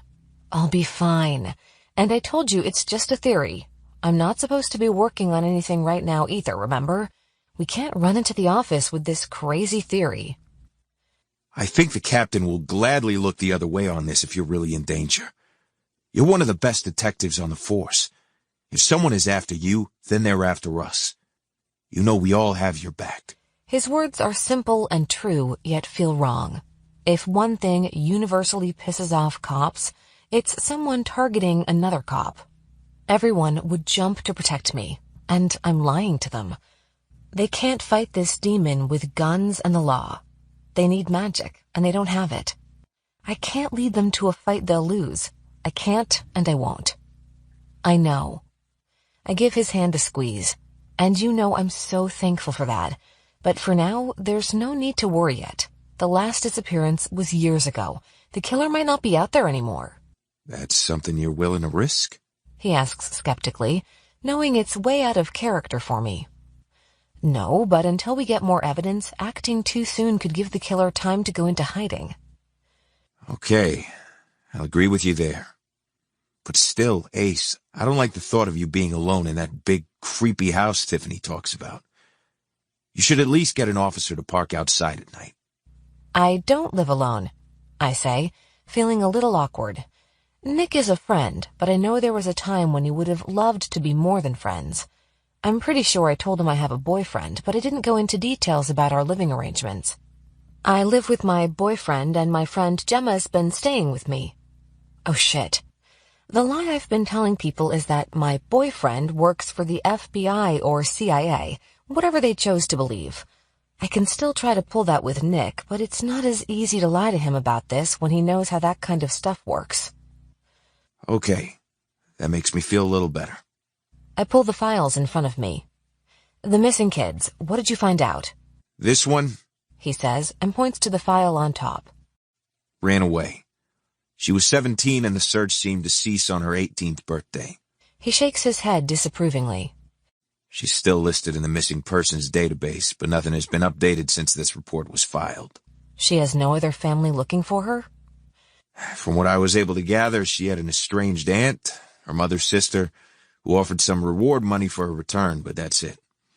They didn't have a good relationship. It was assumed by the local police Rachel ran away to avoid going into the system since she only had a year until her birthday. I bite my lip as I think. Once the girl's parents were out of the way, there really wasn't anyone else to protect her. And even if she was put into foster care, it would be easy for her to slip through the cracks and not be missed. What about the other missing boy? He was 13, and his disappearance is listed as a kidnapping. My stomach churns. What did the demon want with them? Before we can go on and look into the other files, the motion sensor on my phone goes off. I pull up the camera view and see a dark SUV pulling into the driveway. Motherfucker, I mumble, heart racing. I have to go. What's wrong? Nothing. I pull $20 from my purse and toss it on the table and get up. Ace. Nick stands, reaching for me. Whatever you've got yourself into, whatever's going on, you need backup. Did you drive your squad car? No, I rode my bike. Ride with me then. We need to get to my house now. Leading the way out, I call Gemma. Ace, she whispers, someone just pulled into the driveway. I saw on the camera. I tell her, make sure the doors are locked and stay out of view. Do you think it's that Trent guy? Probably. He wasn't happy with the way I left. I push through the doors of the cafe and practically run to my car. I'll be home as soon as I can. Stay on the phone with me? Of course. I get in my car, and the call automatically transfers to the speakers on my car. Is he after the book? Gemma asks, and I know Nick is wondering what the fuck we're talking about. At least he knows enough to not ask questions now. No, he's not. I know what he wants, and I'll tell you when I'm home. Just... Shit. You didn't give me all your crystals, did you? No, I still have a few amethysts left. Good. I know there's quartz in the library. Jack's been cleansing and charging them in the moonlight. Put them together to magnify the properties. On it. I run a red light and speed down another street. Once I'm out of the busy downtown area, I'll be able to make good time. What's going on outside? Don't look out the window, I remind her. My computer, I think, is in the kitchen. It is. Hang on, I'm in the library now. A minute passes before Gemma says anything else. My heart is beating so fast and my palms are sweating. Electricity sizzles at my fingertips. I grip the steering wheel tighter. "They're on the porch," she whispers. "I can hear footsteps." "Are you in the kitchen?" "Yeah, getting your computer." She's breathing fast and another few seconds go by. "Okay, I'm sitting on the back stairs. They can't see me here." "Good idea." "Pulling up the security system now." I can feel Nick's eyes on me, and I'm pretty sure his heart is racing just as fast as mine is. I get stuck at a light and grit my teeth. It's the middle of the afternoon. The guys are fast asleep, set in stone. They can't protect Gemma, and they can't protect themselves. But it's not like anyone could just walk in and take the large statues out. They wouldn't fit through the stairwell for one, and for two, they weigh a ton. It would require a team with tools and machinery to move just one of the gargoyle statues. "It's still loading," Gemma whispers. "Stupid slow Wi-Fi. Come on, come on." "I'm like 15 minutes away," I say, as if that'll comfort her, but as soon as I say it, I realize how much bad shit can happen in 5 minutes, let alone 15. "It's the same guy from before. You know, the one who looked like a skinny Albert from Batman." "Alfred," I correct out of habit. "Yeah, whatever. I'm not as big of a nerd as you are." The little bit of banter calms me down just enough to keep the fire from erupting from my fingers. "What's he doing?" "He knocked on the door. I think he's holding something. It looks like... Shit, it's glitching." Another few seconds slowly tick by as Gemma tries to refresh the screen. "Okay, he's holding another envelope." She pauses and I can hear someone knocking again, loud enough this time to have it echo through the house. I speed down another block, racing through a yellow light. Only 2 more blocks and I'm out of the main traffic. Now he's going back to the car. He put the envelope down on the porch. "Okay, keep watching." "I'm switching views to the driveway," she says, and a minute or two later she says nothing has happened, but it looks like there's another person in the car. "They're just sitting there with the engine running. I'm going to invoke the amethyst now." "Stay out of sight. I don't think he knows you're staying with me." Nick can't stay silent for any longer. Who are you talking about, Ace? Should we call in for backup? "No backup," I tell him, gripping the steering wheel tightly again. "Is someone in the car with you?" Gemma asks. "Yeah, a friend from work," I say shortly. Irritated, I have to come to another stop. We're getting closer, and the closer we get, the more anxious I am. I can catch this guy, arrest him for trespassing. It won't be enough to hold him, but it'll give me an edge I didn't have before.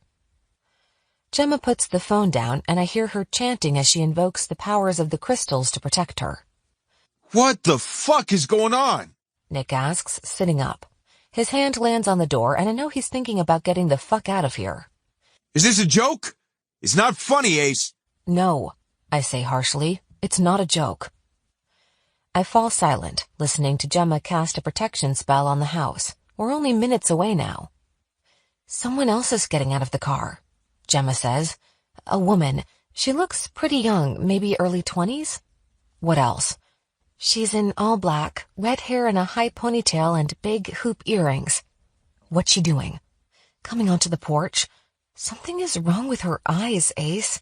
"What do you mean?" I ask. "They're like reflecting weird on the camera." I let out a slow breath. "There's a gun upstairs in my room." I start.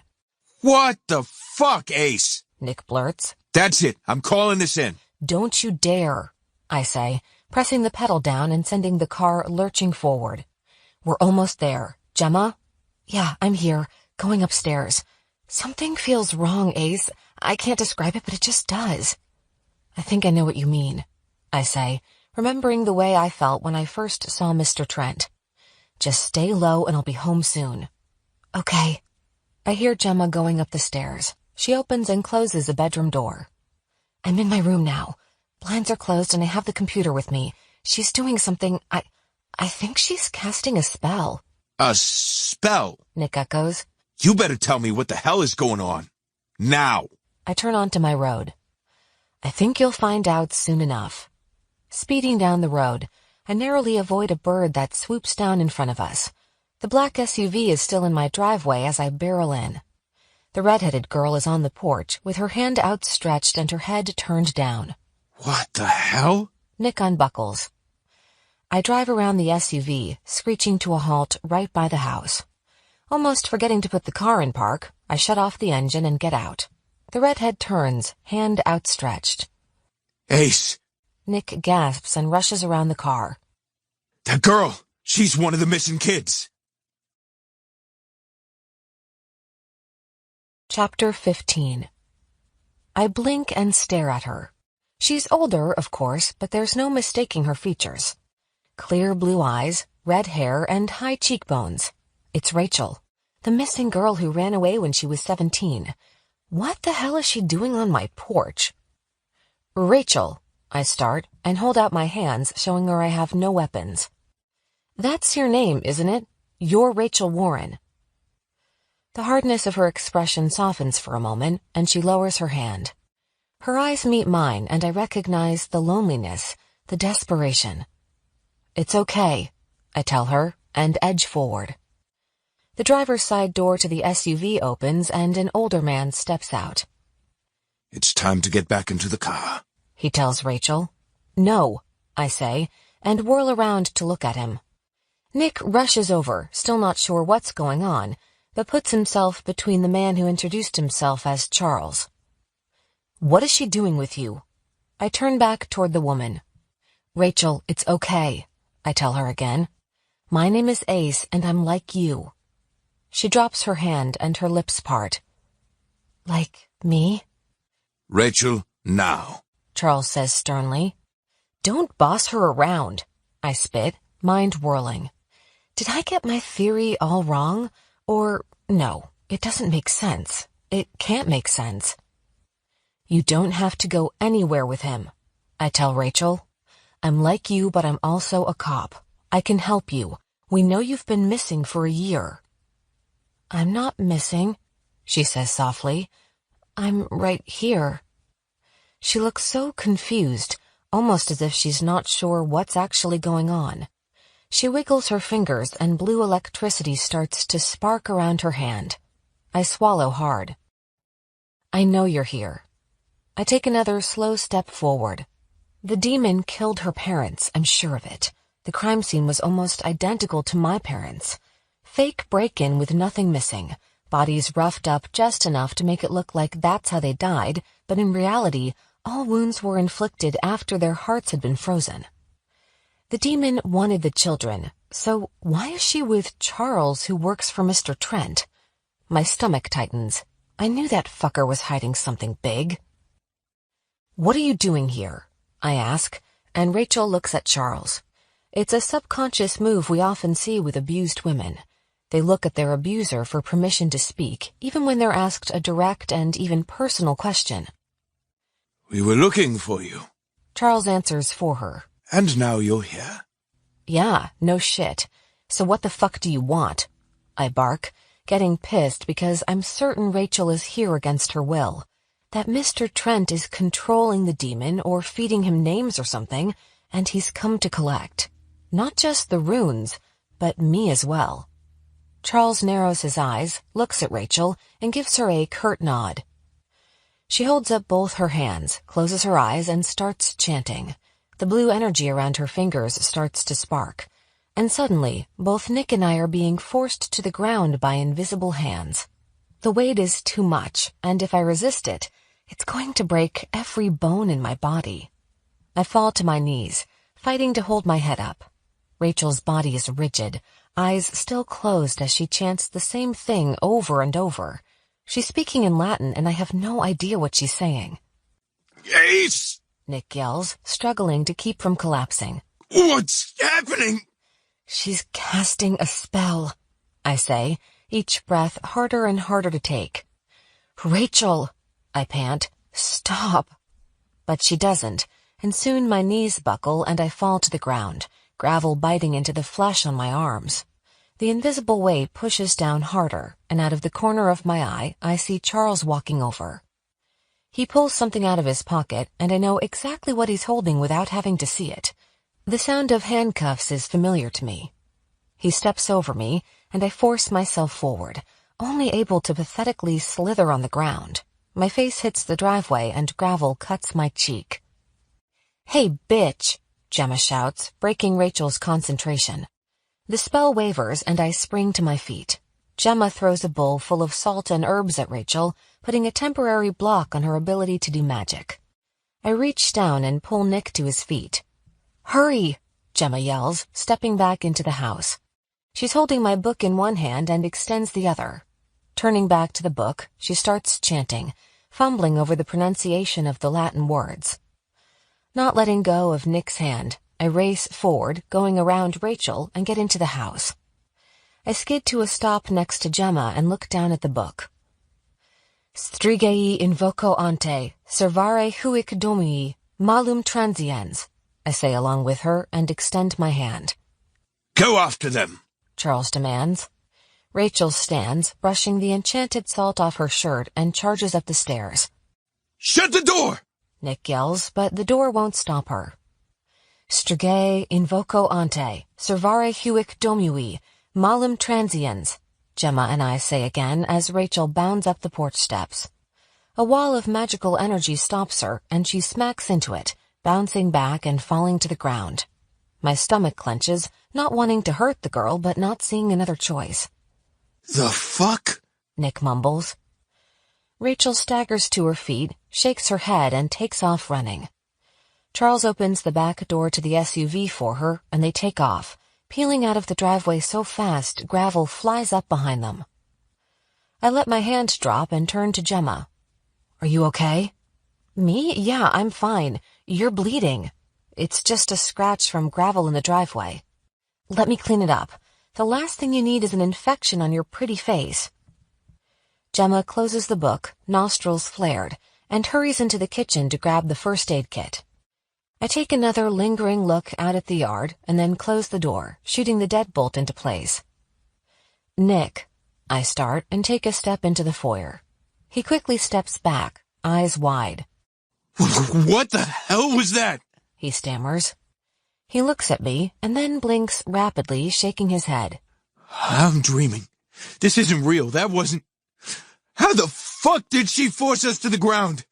And you and that other... This isn't real. I thought the same thing when I saw magic for the first time, I say gently. Mentally, I'm cursing up a storm that would out a foul-mouthed sailor to shame. Nick wasn't supposed to know about the reasonings behind me wanting the files, let alone see me do magic. Magic? "We're witches," Gemma says, coming into the foyer again. She offers Nick an apologetic shrug. "And that girl on the porch was a witch, too." Nick holds out his hand, looking a little pale. No, magic isn't real. Ace, you prove magic isn't real. Fuck, have you been lying and covering up the whole time? I motion to the couch in the front sitting room. "Take a seat. This is a lot to process." Shit, you have been lying. He brings his hand to his forehead. "No, not the whole time." Nick walks into the sitting room but doesn't take a seat on the couch. And you? He looks at Gemma. You're that girl Ace saved from the serial killer. Yeah, the one who went after witches. I sit on the couch, hoping he'll do the same. Gemma puts the first aid kit on the coffee table and pulls out an alcohol wipe. He was after witches. Real witches. Not all were real in this sense, I say, holding still as Gemma wipes my forehead. It stings more than I thought. What does that even mean? Fuck, I wish memory wiping spells were something I was well versed in. Some people practice witchcraft as more or less a religion, and some people are born with powers that have nothing to do with religion. You can't help it any more than you can help being born with brown or blonde hair. And you were born with powers? Gemma puts a Band-Aid on my forehead, which I'll be taking off in just a few minutes. I look at Nick, eyebrows pinching together. Yes. Shit. He mumbles, and finally sinks onto the couch. Shit. Yeah, it's a lot to take in. Want some water or something? I ask, noting that he's paling even more now. No, I have no idea. It's a lot to take in, Gemma says softly. I was stunned too when I met Ace, and I grew up believing in magic. Nick squeezes his eyes shut, rubs his forehead again, and then springs up. Those people, they attacked us. We have to call this in, Ace. We can't, I press. You saw what happened. If we send anyone else after them, it will put them at risk. Rachel is powerful. Whatever spell she was casting was strong. I take a breath, trying to recall what she was saying. I made sure the cameras were recording audio, Gemma said. Jack will know what she's saying, right? Assuming it's Latin, yeah. How the hell are you two so calm? Nick gets to his feet and starts pacing around the room. We've done this before, I offer. Well, not exactly this, but it's not my, first rodeo. I cringe at the cliché. I'm sorry, Nick. I didn't want you or anyone involved. I shouldn't have asked you to get those files. The files? He breathes, blinking rapidly again. The girl, Rachel. She was one you asked me to look into. Ace, you need to explain everything to me. Wait, Gemma says, snapping the first aid kit closed. That girl was one of the missing children? Yeah, I tell her, and then turn back to Nick. I'll explain everything, but I need a minute to talk to Gemma alone, okay? He sinks back onto the couch and nods. I take Gemma's arm and go into the library. What's going on? Gemma asks, eyes wide. Things went from bad to worse, didn't they? Mr. Trent said he didn't personally send the golem, but he had a colleague who has the power to do so. He made it seem like an even deal, like they were both in on it, but now I'm thinking he's controlling Rachel. I spit out rather quickly, mind whirling. Gemma gives me a blank stare. What? Taking in a breath, I go back. When I met with Mr. Trent, he said I had something he wanted, but he didn't seem totally sure I had it, which makes sense now. He had Charles come sniffing around the house to look for the gargoyles. They've been on the house for years and now they're gone, so he's not sure if I have the runes or if someone else has them. I'm thinking out loud and not sure if Gemma is following, but right now I don't have time to slow down. So assuming my aunt was able to cloak me and maybe even the house until she died, the timelines match up too. I pick up the worn paperback copy of Emma.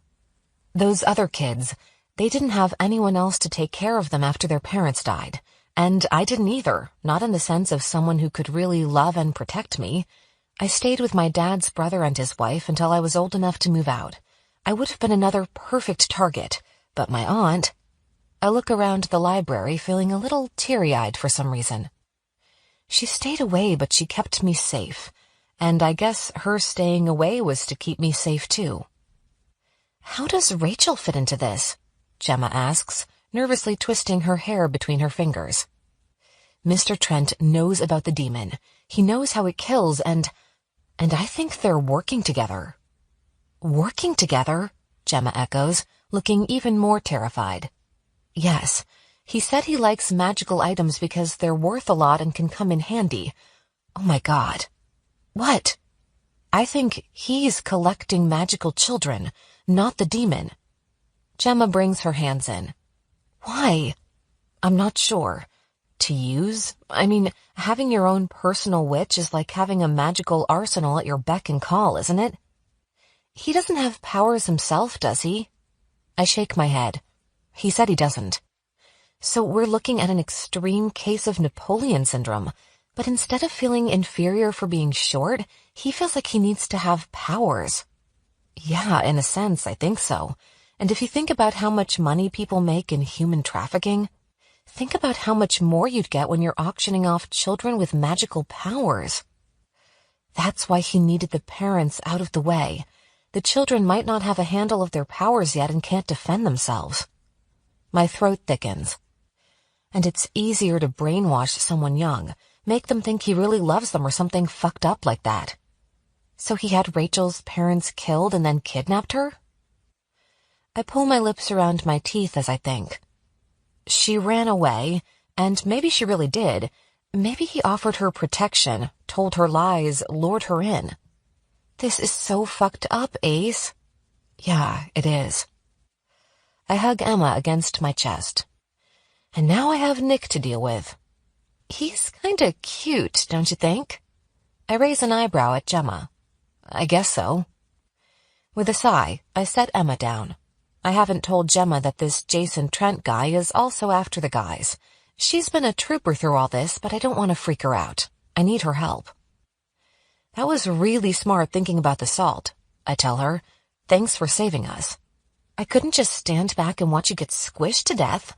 We're low on salt, by the way. I'm going to start ordering in bulk. She smiles and steps forward, wrapping her arms around me. I'm glad you're okay. I hug her back. And I'm glad you are too. I let go and see the incredulous look on her face. You're my friend. Stop acting so surprised that I care, okay? I know. She lets her arms fall and steps back. I guess it's still hard to believe anyone cares, especially after what I did. The past is in the past. I forgive you. Anyway, I'm sure I'm going to fuck up and say something bitchy soon enough. She laughs. I'm surprised you haven't yet. Hey now. Pushing her hair back, she looks out in the direction of the front living room. What are we going to do with him? I don't know. He's been seen, though I don't think they know who he is. I grab the end of my braid and twist it around my fingers. I don't want to put him at risk, but I don't think he'll give up easily and go home. Do you happen to know of any sort of memory spells? Lyra might, but honestly, Ace, that sounds dangerous. Yeah, I don't want to give him amnesia. I don't have time to recreate Overboard or something. Gemma tips her head. I'll volunteer to. I wouldn't mind pretending he's my husband for a little while. I chuckle and link my arm through hers. Maybe just start with talking to him. He's a little freaked out. My chuckle turns into a frustrated moan. I don't know what to do about Nick. I can't lie to him, but I don't want to tell him everything. Would it be helpful to have another cop that knows about magic? Oh, it would for sure. He'd be able to help research stuff and look into cases that wouldn't usually pertain to me. Then maybe we should clue him in. I hesitate. I don't want to force him to lie. He's a good cop, but he already knows too much. I think your options are to tell him or to kill him. Thanks, I say dryly. Or pretend like none of this happened and he's just crazy. Gemma raises an eyebrow and motions to the sitting room. Nick is standing by the window looking out where we had been standing. The creaky old wooden floor gives us away, and Nick whirls around. Hey, I say, are you doing all right? He responds with an incredulous look and a shake of the head. That girl, she's been missing. We can't not do anything, Ace. I will do something, I promise. You have to trust me. Nick holds up his hand. Trust you? After you just told me you've been lying. I haven't been lying. There's just certain things I couldn't tell, but it's not that I didn't want to. Having to lie about this, having to bend or stretch the truth, it sucks. And that's why I think it's better for you not to get involved. The less you know, the better. You really expect me to be able to turn around and leave like nothing happened?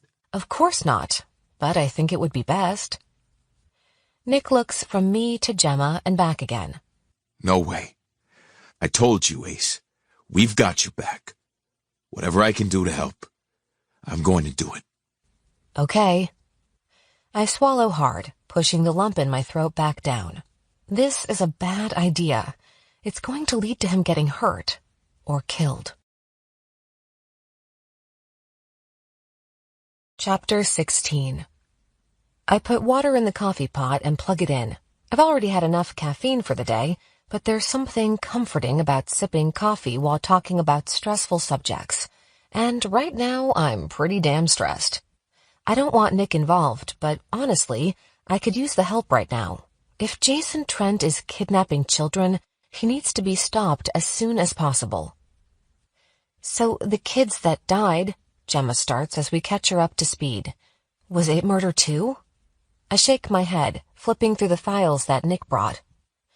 One was from an overdose, ruled accidental and not suicide, and the other died in a freak accident where scaffolding fell from a building he was walking by. Are you sure those were accidents? Gemma mumbles. I tap my pen against the table, thinking. I need to think endgame here, and that's probably Jason wanting the kids for some reason or another. Maybe they refused or tried to get away. Would he kill them? You said Rachel is a witch. Nick says slowly. Does that mean you think these other kids are witches too? Yes, I tell him, watching coffee stream down and start filling the pot. I take the files over to the table and sit next to Gemma. I don't see the connection, Nick says. I don't either, not really, I admit, but I think it's a waste of time looking for one, because I know Charles works for Jason and Rachel was with Charles. Nick, I start and look at him. I need you to do something for me. Sure, anything. I need you to see if you can find anything at all on a guy named Jason Trent. I don't think that's his real name, but it's the one he gave me. He might be staying at the Ritz downtown, but I'm not sure. And see if anyone has seen Rachel coming in or out of the hotel. Nick nods. I can do that. I'll take you back to the cafe to get your bike. I'm coming with, Gemma says, putting her hands on the table and pushing up. No way I'm staying home alone again. Actually, I have a better idea. I have an errand for you to run too, and I'll stay here getting things ready, I tell Gemma as I pull out the photo of Rachel. She's from Indiana, so it's a bit of a long shot, but maybe Lyra knows something about her or even her parents. She goes to conventions and festivals, maybe she heard something. And if they come back? Gemma raises her eyebrows. I think the protection spell will hold. I smooth the photo of Rachel on the table, and Gemma takes a picture of it. Be careful and call me if you need anything, I tell both Gemma and Nick. We will. Gemma grabs her purse, pulling the keys to her car out. Same goes for you. I know. I walk them both to the back door. The same wall of magical energy protects this entrance too. It prevents things from coming into the house, but anyone is free to leave. I think. I guess we'll find out. Gemma steps out the door and doesn't get zapped. I watch until Gemma and Nick are in the car and heading down the road. Then I text Jared, telling him not to come over in case he was planning on it today. I set the phone down and pace around the kitchen as I think. The smell of coffee fills the air, reminding me that I put on a pot but never drank it. Not wanting it to go to waste, I pour myself a cup and sit in the living room, trying to figure out what my next move should be. But right as I'm starting to match things up, I'm hit with intense tiredness. I gulp down some coffee but can't fight it much longer. I put the cup on the table and lay back on the couch. My eyes fall shut, and the next thing I know, I'm dreaming. Rachel is pushed through a set of double doors. Mr. Trent is behind a large wooden desk, and he's pissed. Built-in bookshelves line the wall behind him, and I know the items being shown off are some of his magical artifacts. Did you find them? He asks through gritted teeth. He already knows Rachel didn't, but he wants to make her say it out loud. No, I was close, and then another witch. Another? Mr. Trent's eyebrows go up. I specifically asked you if there was more than one witch in the house. At the time, we only detected one, she says, looking down at the floor. I can sense her fear, though it's hard to detect. Mostly she feels numb. Sir, Charles interrupts, stepping up behind Rachel. Think of it this way. We can bring you 2 witches now. I don't want 2 witches. Mr. Trent booms. I want the witch with the firepower. He stands up and strides to the window. The vision of the dream shifts, and I can see out the window and recognize the skyline. Bring her to me. She has something I want, and I want it now. He whirls around, brown eyes flashing with anger. For a man without powers, he sure is intimidating. Striding back to his desk, he opens a drawer and pulls out a skeleton key. He goes to the bookshelf and picks up a plain black box, setting it on his desk. He unlocks the box and pulls out a pair of antique handcuffs. Something is engraved in the metal, but I'm not close enough to read what it says. Turn around, Mr. Trent tells Rachel. Is this really necessary, sir? Charles asks, twitching as he tries not to move forward. She had a job, and she failed. Mr. Trent puts the handcuffs on Rachel, and the inscription glows for a moment. To your room. No food or water for a day. He waves his hand in the air, dismissing them both. Bring me the boy. I jolt awake, heart racing, and spring up. Feeling a little disoriented, I rub my eyes and take a deep breath. Did I just channel something? It wouldn't be the first time I saw through another witch's eyes. If what I saw is true, then Mr. Trent did indeed take the missing children, and he has more than just Rachel. Shit, I mumble, scrambling up and into the kitchen. I recognize the view of downtown Philly, and it wasn't from the Ritz. I open my computer, drumming my fingers on the table as Google Maps load. I do a quick search, looking down at the city from a satellite view. It doesn't take long to narrow down locations, though I can't be sure between two buildings. One is a fancy apartment complex, and the other is right next door and houses offices. The room I saw was an office, but that doesn't mean it was necessarily the office building, especially with Mr. Trent telling Rachel to go to her room. New game plan, I say out loud, opening a Word doc. I quickly type out a note for the guys, hit print, and tape it to the inside of the basement door. I'm not going to do anything stupid, but I need to check out these buildings in the daylight. That way we'll be ready to bust in, guns blazing. Because that boy would only be 16. He's still a child. And who knows who else Mr. Trent has in there, or what he's planning to do with them. I call Gemma and jump when her phone vibrates behind me. Damn it, she left it on the counter. I leave her a message anyway, assuming she'll check her phone as soon as she's home. Hey, Gem, I start. I think I found where Mr. Trent is holed up. I'm not going in or anything, but I need to narrow down one of two buildings and then I'll be back. I'm outlining the house with salt and doing the protection spell once more just in case. See you later. I put my phone in my purse and grab the can of salt. Since we're running low, I try to use it sparingly.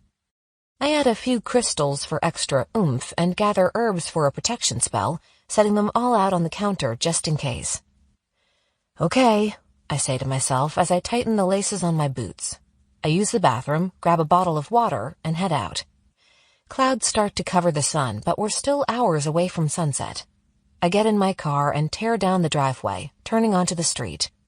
I turn off my road and onto another country road, this one a little more busy than the rural one my house is on, but still doesn't have much traffic. A few roads run perpendicular to it, with stop signs on their end, not mine.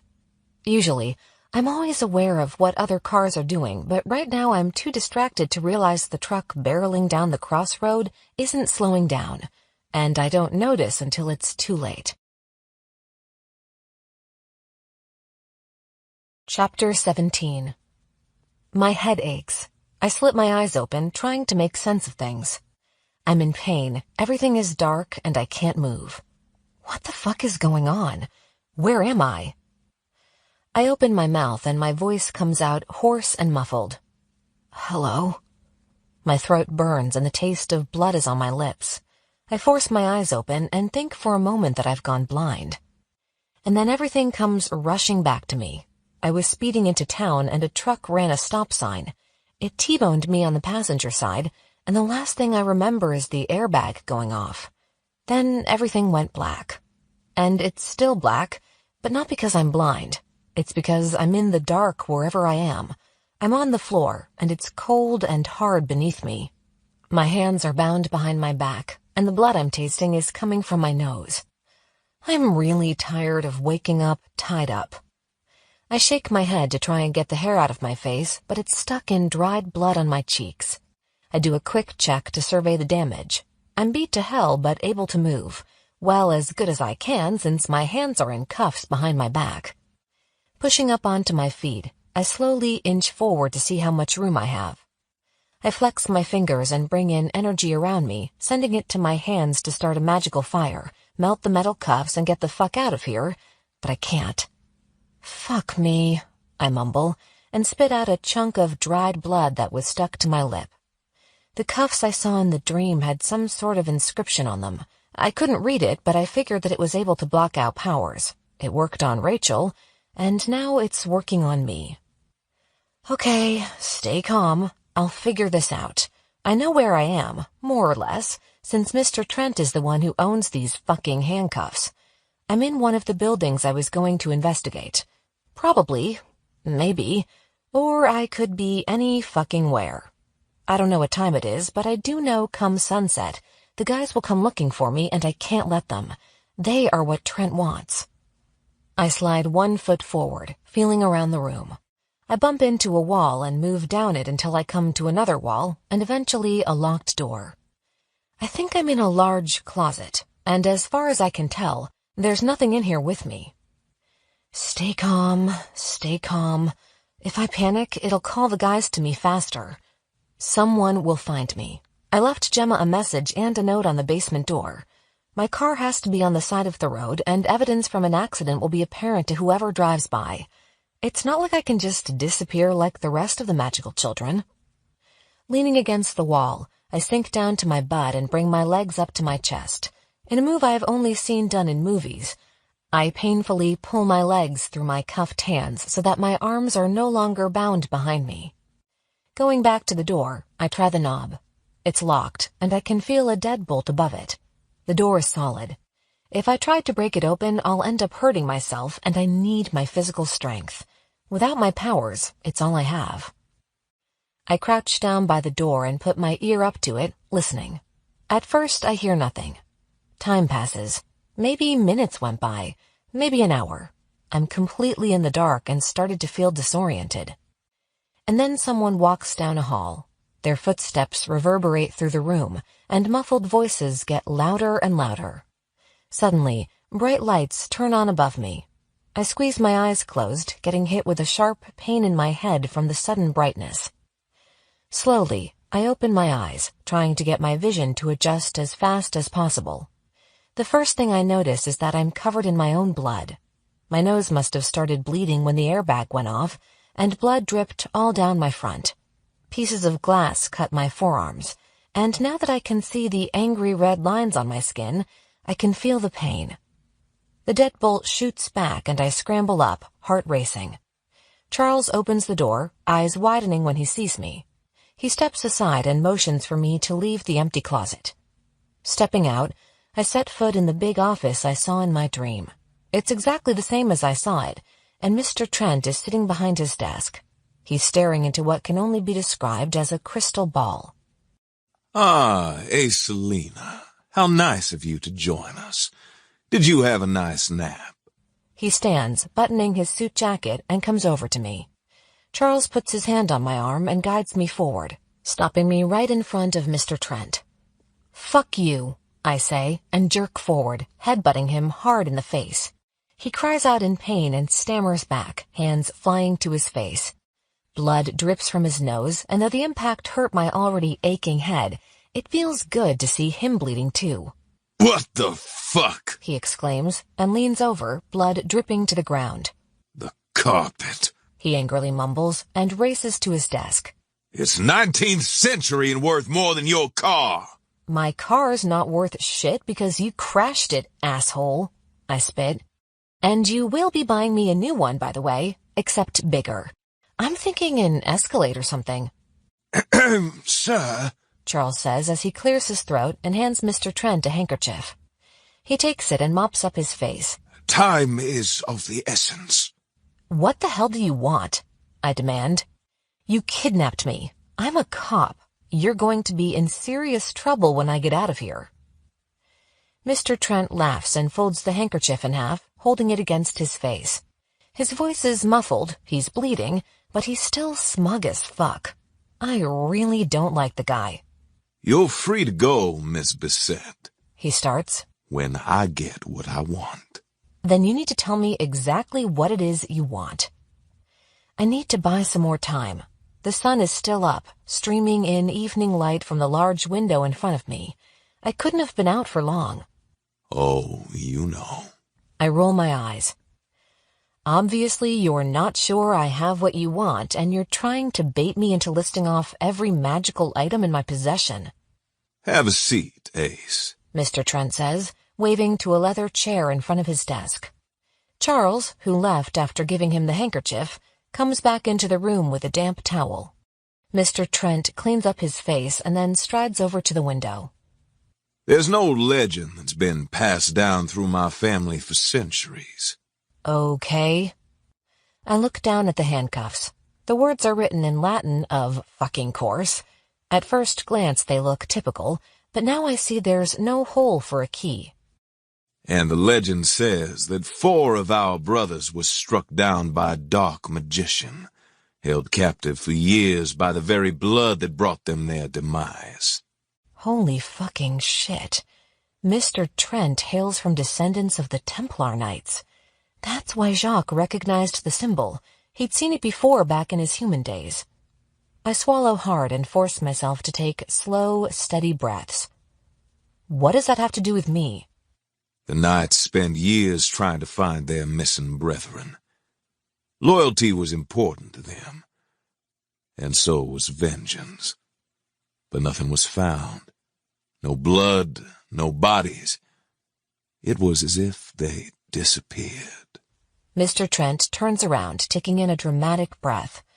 Something tells me he's practiced this speech before and is having fun seeing how much further he can weasel his way under my skin before I crack.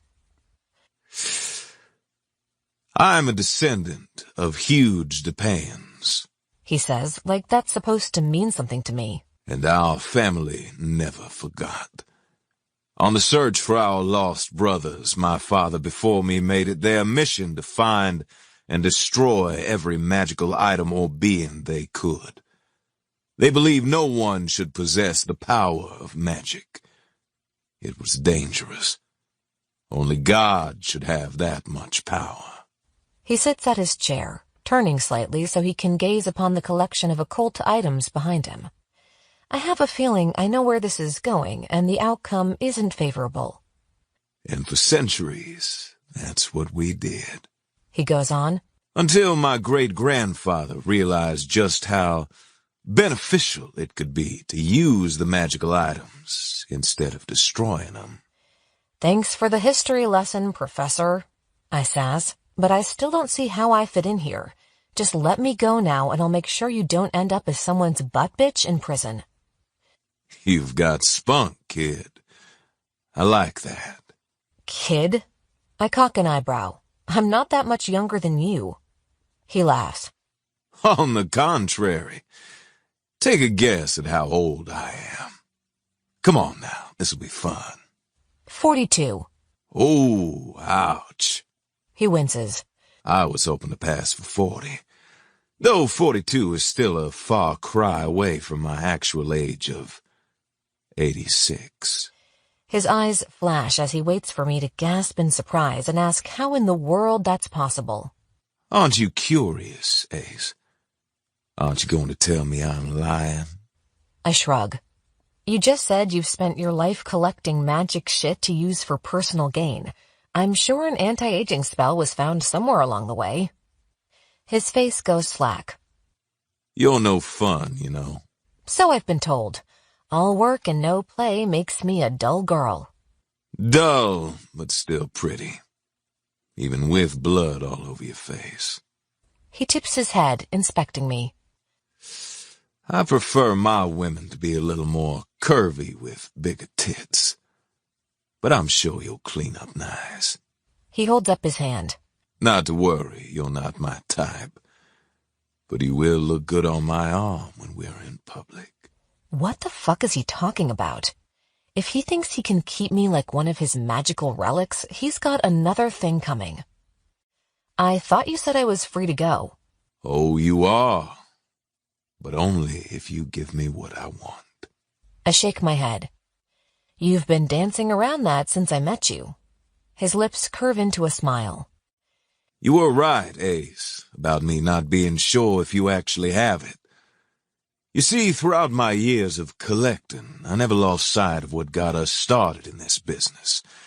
And as you know, there's little money can't buy.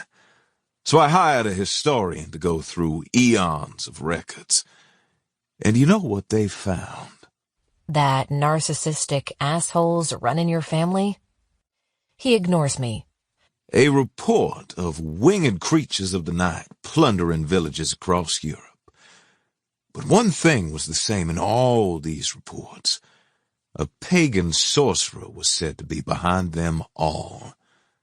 But that only went on for a few years, and then the local legends stopped mentioning these winged creatures. He waves his hand in the air. Fast forward 500 years or so, and witches are being burned left and right at the stake. 4 stone statues were offered as a trade to a small church in France in exchange for the lives of a coven of witches. That record was hard to find. It was almost a shame I had to kill the historian who dug that one up. I swallow hard, keeping my expression neutral. Another few hundred years later, and the statues were moved, brought to America on a ship that was said to have sunk during a terrible storm while crossing the Atlantic. He laughs. My father wasted millions exploring the ocean floor and came up empty-handed. But me, I had a different approach. He smooths out his tie and stands up again. We'd been focusing on objects for so long. Spellbooks, elixirs, enchanted pens that would write the correct answer to any question asked. He turns to me, eyes narrowed. Why not go right to the source? If I have my own witch, I can have whatever magical item or cure I need. He's not selling the children at auctions. He's keeping them as his own personal slaves. You're fucking psycho. You know that, right? What do you call psycho, I call genius. Let's skip the melodramatics. With my own team of witches, I was able to locate the statues. But when I went to your house, they were gone. He comes around the desk and stops just a foot in front of me. I'm having a hard time believing you. There were 4 gargoyle statues on that house. I've seen the photos. Statues that large and heavy couldn't be moved easily and would require a team of specialists who would have cost more than anything you can afford. The only way they'd be removed that easily is if they came down themselves. Like I said, you're psycho. And really, you think you can just go in and take 4 creatures of the night or whatever you called them and they'll be okay with it? They plundered whole villages. I don't think any sort of anti-aging elixir can save you from the damage they do. He flashes a cocky grin. That's where you come in. The runes. You have them, and I want them. He goes back around his desk and opens a drawer, pulling out a taser. I'm going to get them from you, one way or another. Torture me, but it won't change the fact that I don't know where these runes or the statues are. Maybe you shouldn't have killed your historian so fast. You could have tracked down who bought the statues before I moved into the house. Mr. Trent clicks on the taser and holds it up. Blue electricity jumps from one prong to the other, sizzling and zapping. I've been tased before as part of training. I can handle it, I think, but it's still going to suck. I need those runes, he goes on, and you're going to give them to me. He comes over and with no warning at all, shoves the taser against my arm. Because once the runes are in my possession, I'll be able to perform a ritual and bind them to me. His eyes glint and his lips pull back in a sneer. And then I'll control the creatures. Chapter 18. Ready to talk now?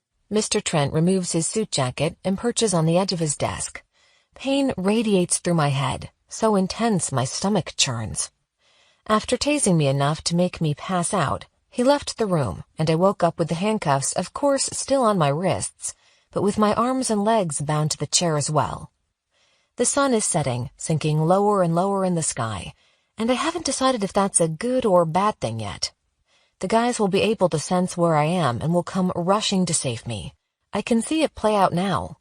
Hassan will crash through the window and go straight for Mr. Trent. Maybe he'll rip his head off in the same way he ripped the heads of the vampires. Or maybe we'll all go supernatural mafia on him and hold him upside down by his foot off the roof of the building. Or maybe Mr. Trent is counting on that. He has me tied up, bound from using my powers, and has tased me a few times, but that's it. So this whole torturing me for information thing seems a bit tame. Not that I'm complaining. My head still hurts from the car crash, and I'm pretty sure a few ribs are bruised if not cracked. He's waiting for me to relinquish control of the runes, to give them to him willingly in exchange for my freedom. I don't know if a ritual will actually give him control over the guys. I'm bound to them through blood, but if there's a chance he can control them... No, I can't think like that. Maybe keeping me in just enough pain to summon the guys is exactly what he wants. Because he wants to control them. He wants to use them as his personal bodyguards and servants. Who better to do your supernatural bidding than 4 gargoyles?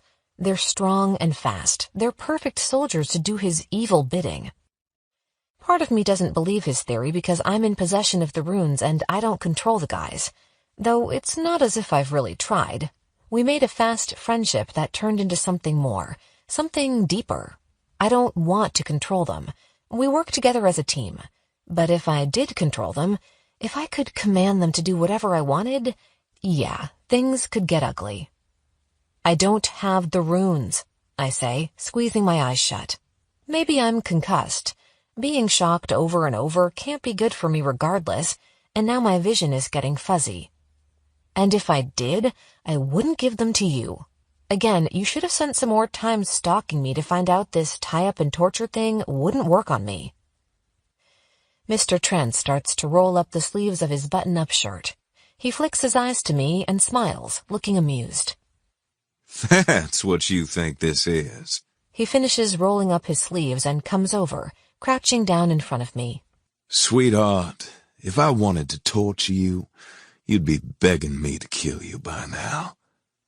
I'm simply keeping myself entertained until sunset.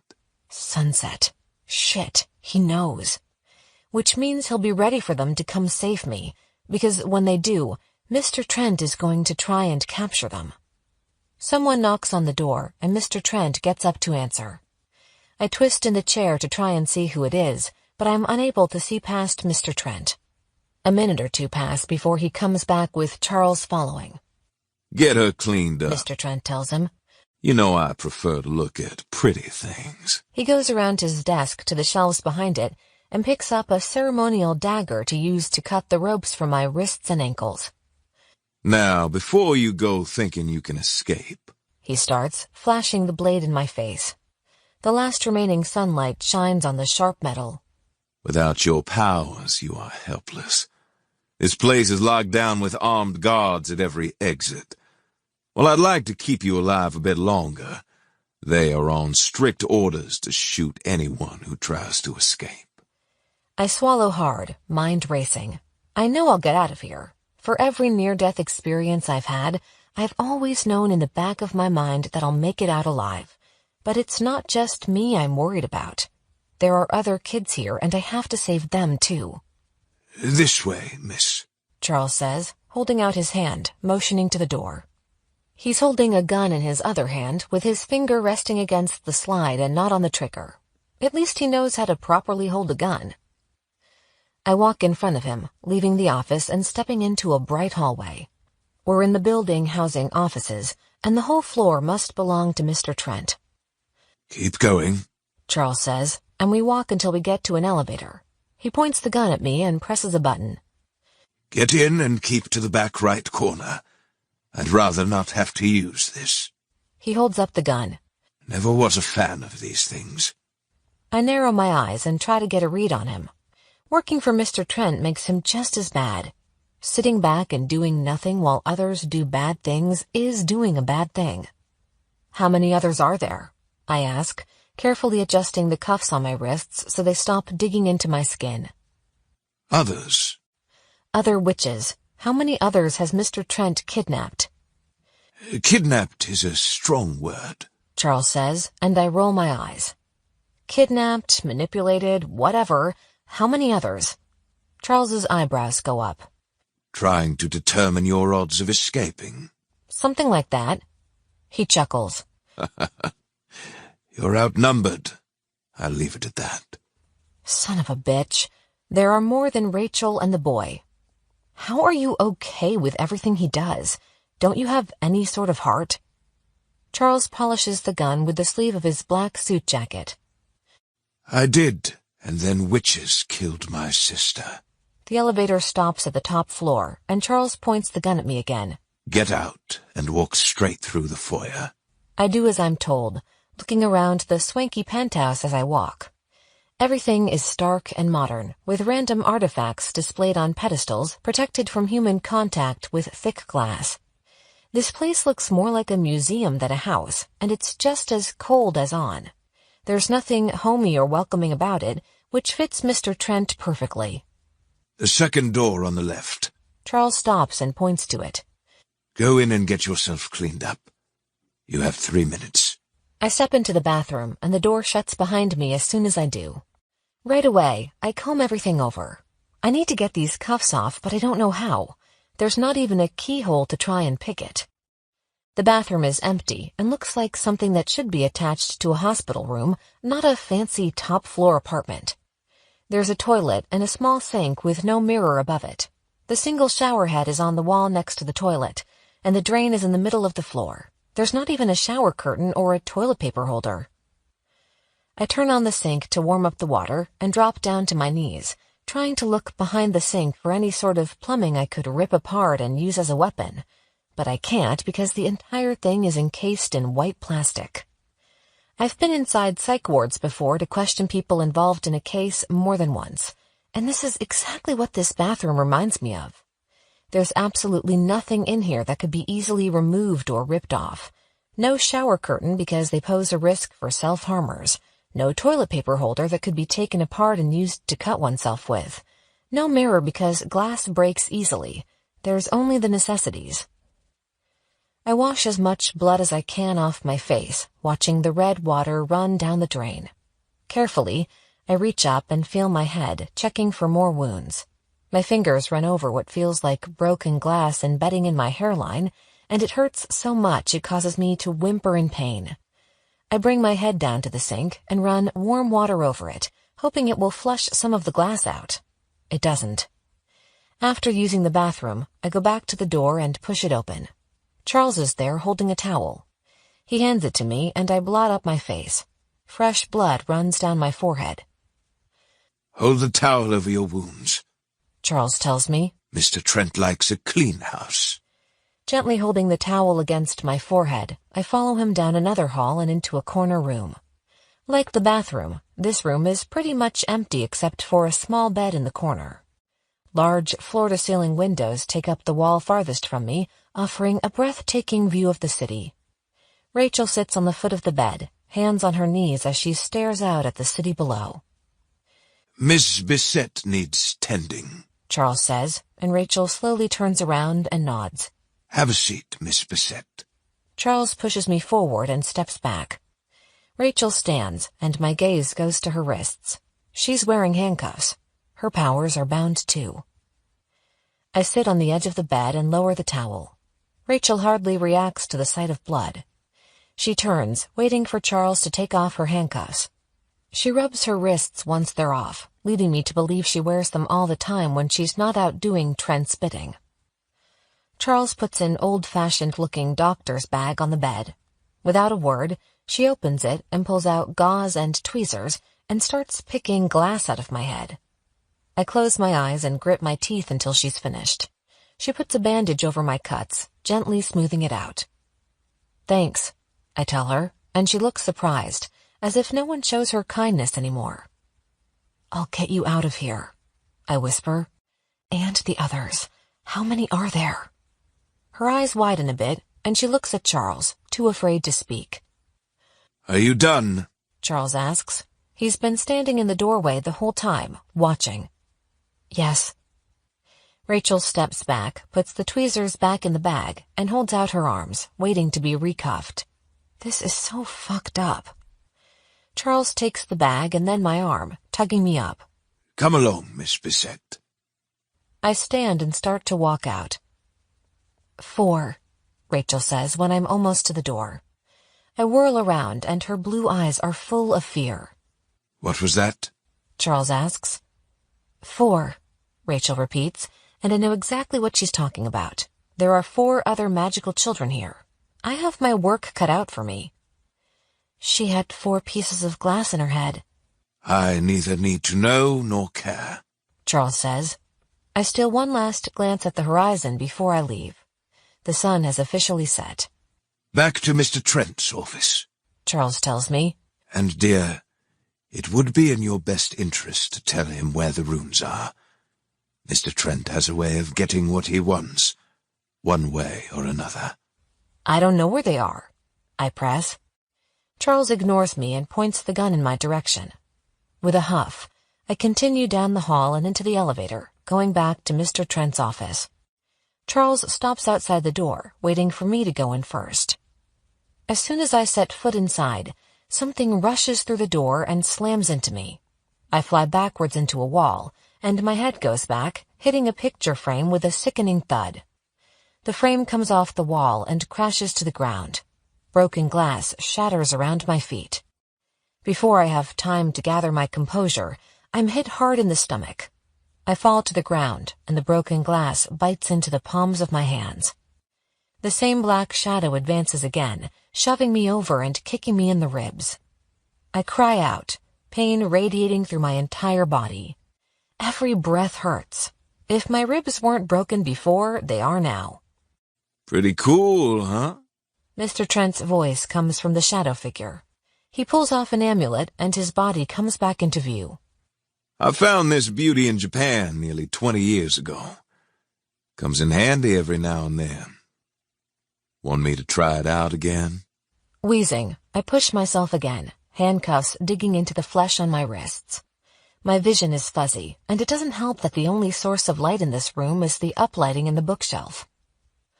I didn't plan on getting my hands dirty tonight, Selena. Mr. Trent goes on. But maybe I'll have a little fun. He strides forward and grabs me by my hair.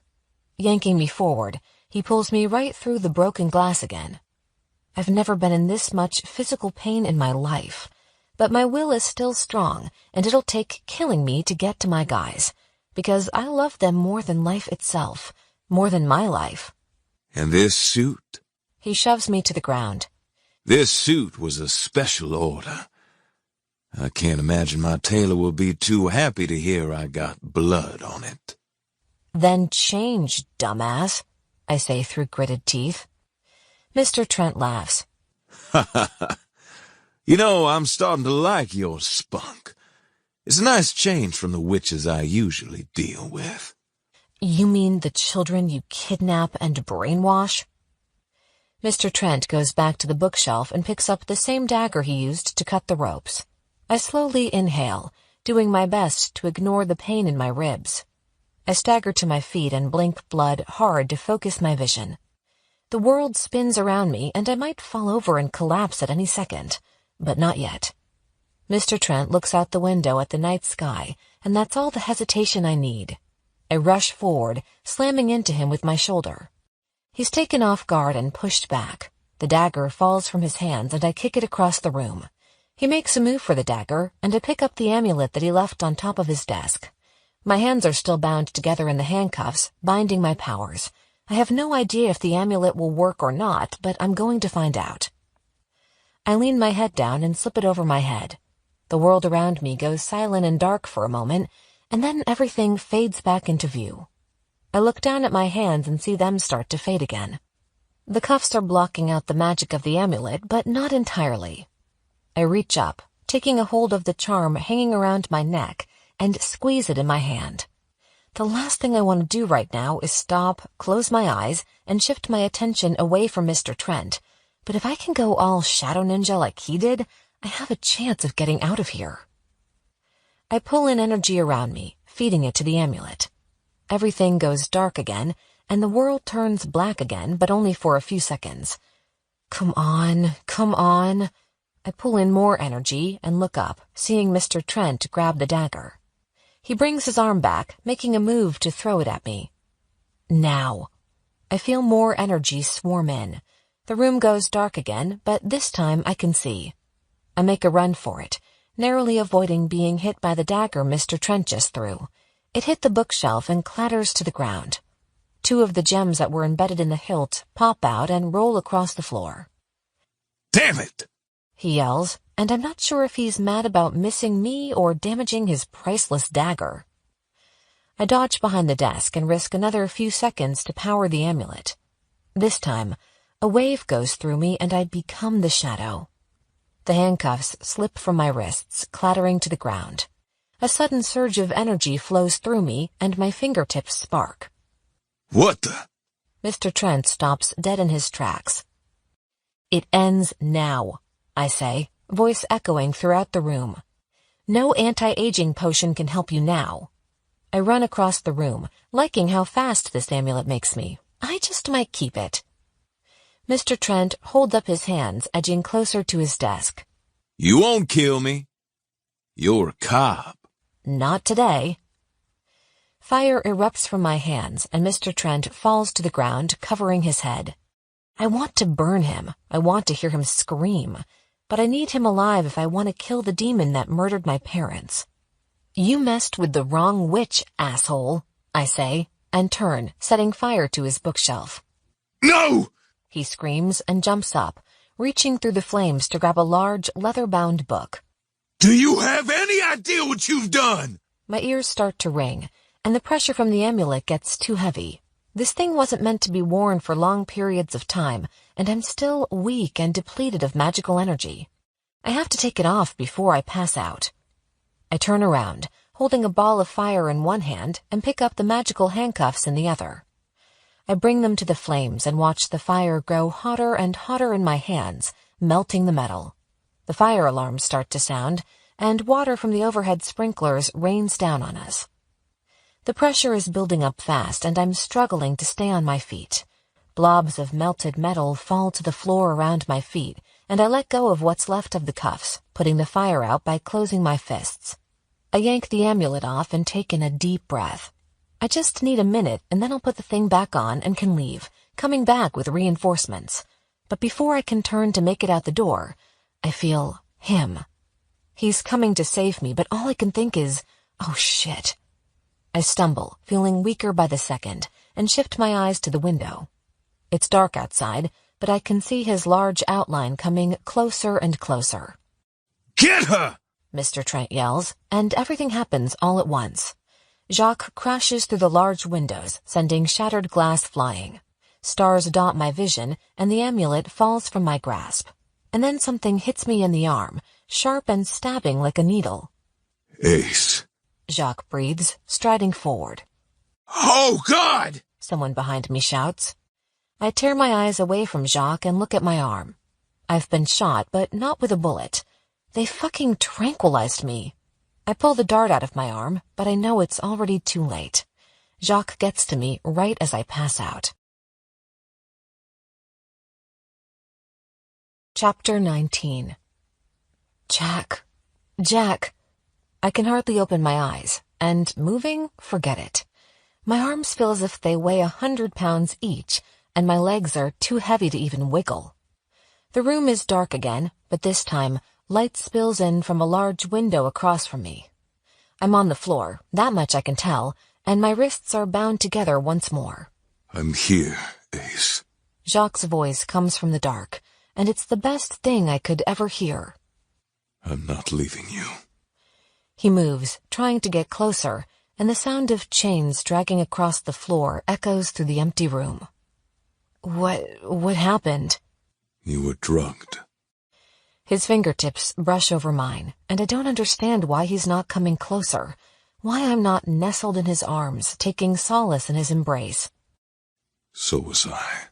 Are you okay? Yes. He says definitely. It didn't seem to have the same effect on me as it did you. Probably because I'm not entirely human. I let my eyes fall shut again and take a few seconds to rest. Only what I thought was a few seconds must have been much longer. Ace, are you with me? My eyes flutter open, and I see Jack's outline. He's in front of the window, with his large wings blocking out the light. Right away, I can tell I was knocked out for hours by the glow of the night sky. Yeah, I'm just so tired. Whatever they gave you. Jacques trails off, shaking his head. Are you able to move? You have chains on your ankles. Oh, that could be part of why my legs feel so heavy. Motherfucking Trent, I'm going to kill him, I mutter, and Jacques laughs. I'll help. I try to sit up again, and the world spins around me. The others, They're fine. How do you know? I can sense them. I've always been able to, in a way. They went somewhere safe with Gemma and that police friend of yours. One of the million knots in my chest loosens. But you're here. Yes. I came to save you. I try to crack a joke about how well that worked out, but fall short, because there's nothing funny about this moment right now, and I'm close to falling back to sleep. You shouldn't have come. You're what? I get dizzy and lower myself back to the ground before I pass out and whack my head against the polished marble floor. I'm what Mr. Trent wants. I know. Jacques says softly. Gemma told me that Mr. Trent visited Lyra before and was asking about runes. He's not after your house or your book, so the runes that call us to stone every night had to be the only thing. He collects magical items and likes powers. We're magical and powerful. He thinks he can control you if he does some sort of ritual with the runes. He might be able to. Jacques says. I was not expecting that at all. It's entirely possible. You shouldn't have come, I say, anger fueling me. I sit up again, heart breaking when I see Jacques shackled to the ground. That's why he couldn't come to me. He can hardly move. I would have been fine. He can't have you. If he controls you and makes you do— Ace. Jacques interrupts. It's going to be okay. He'll let you go in exchange for me. Jacques, no. I pull against the chains on my ankles. The links are large and heavy, looking like something that would be used to hold back an elephant, not a slim woman. I'm wearing handcuffs again, and the chain between them snaps. I gasp and extend my hand, trying to summon a fire hot enough to melt the metal. But nothing happens. Bringing my wrists closer to my face, I look for a seam or opening, anything I can pry apart. There isn't one. They're far too tight to slide down and over my hands. They were secured by magic, and only magic can take them off. Son of a bitch. Calm down. Calm down? I hold my hands out in front of me, heart beating 1,000,000 miles an hour. How can I calm down? He's not going to let me go. Obviously, Jacques. I'm tied up just like you. He's going to control you and make you get the others. That's his plan. He's fucking nuts and wants to rule the world by forcing magical creatures to do his evil bidding. Ace, he says again, and sits up as much as he can, chains digging into his skin. It's going to be okay. Even if he does figure out a way to gain control, he can't control me for long. The others will come for you. Your police friend said something about a SWAT team. They'll die. Trent has powerful charms. So do we. Gemma and Lyra are working on something, and Lyra called some of her friends. And you have Hassan, Thomas, and Gilbert. They're more than ready for a fight. Then why? Why did you risk yourself and come here? To set you free, Ace. He says gently. I offered myself as a trade. I brought the rune and gave it to Trent. Jack! My heart beats faster and faster. I want to go over to him and slap his handsome face. Tears run down my cheeks. Why? Why would you do that to me? Because, Ace, I lied to you. What? I told you there were a few weeks left until the curse hit its 1,000th year. Which is true for the others. I was cursed first. My time is almost up. My racing heart comes to a dead stop and plummets out of my chest. It breaks into 1,000,000 pieces on the cold, hard floor. I could have broken the curse. You will break it, Ace. But you need to get out of here in order to do so. This way, Trent gets me and will let you and the girl go. But I want you, Jack. I love you. Please don't do this. It's already done. Come sunrise, you and Rachel will be free to go. Trent will control me for a day or two, before. No! I yank against my chains, pulling in as much magic as I can. If Jacques can't get back to the ruin by sunrise, well, I don't know what will happen. The closest he came to resisting the transformation seemed painful, really painful. I'm not going to let him do that to you. I won't lose you. A sob escapes my lips, and I slip back, falling hard against the floor. My head, still injured from the car crash, aches something fierce. The pain radiates through me, making me feel like I'm going to throw up. But the heartbreak is worse. So much worse. Jacques, please, I cry, chest rising and falling rapidly as I sob. You can't leave me. I'm not leaving you, he says, and even he knows it's a lie. This is how it's meant to be. You showed me life, Ace. You showed me love. Real love. And for that, I will always remember you. Stop it, I yell.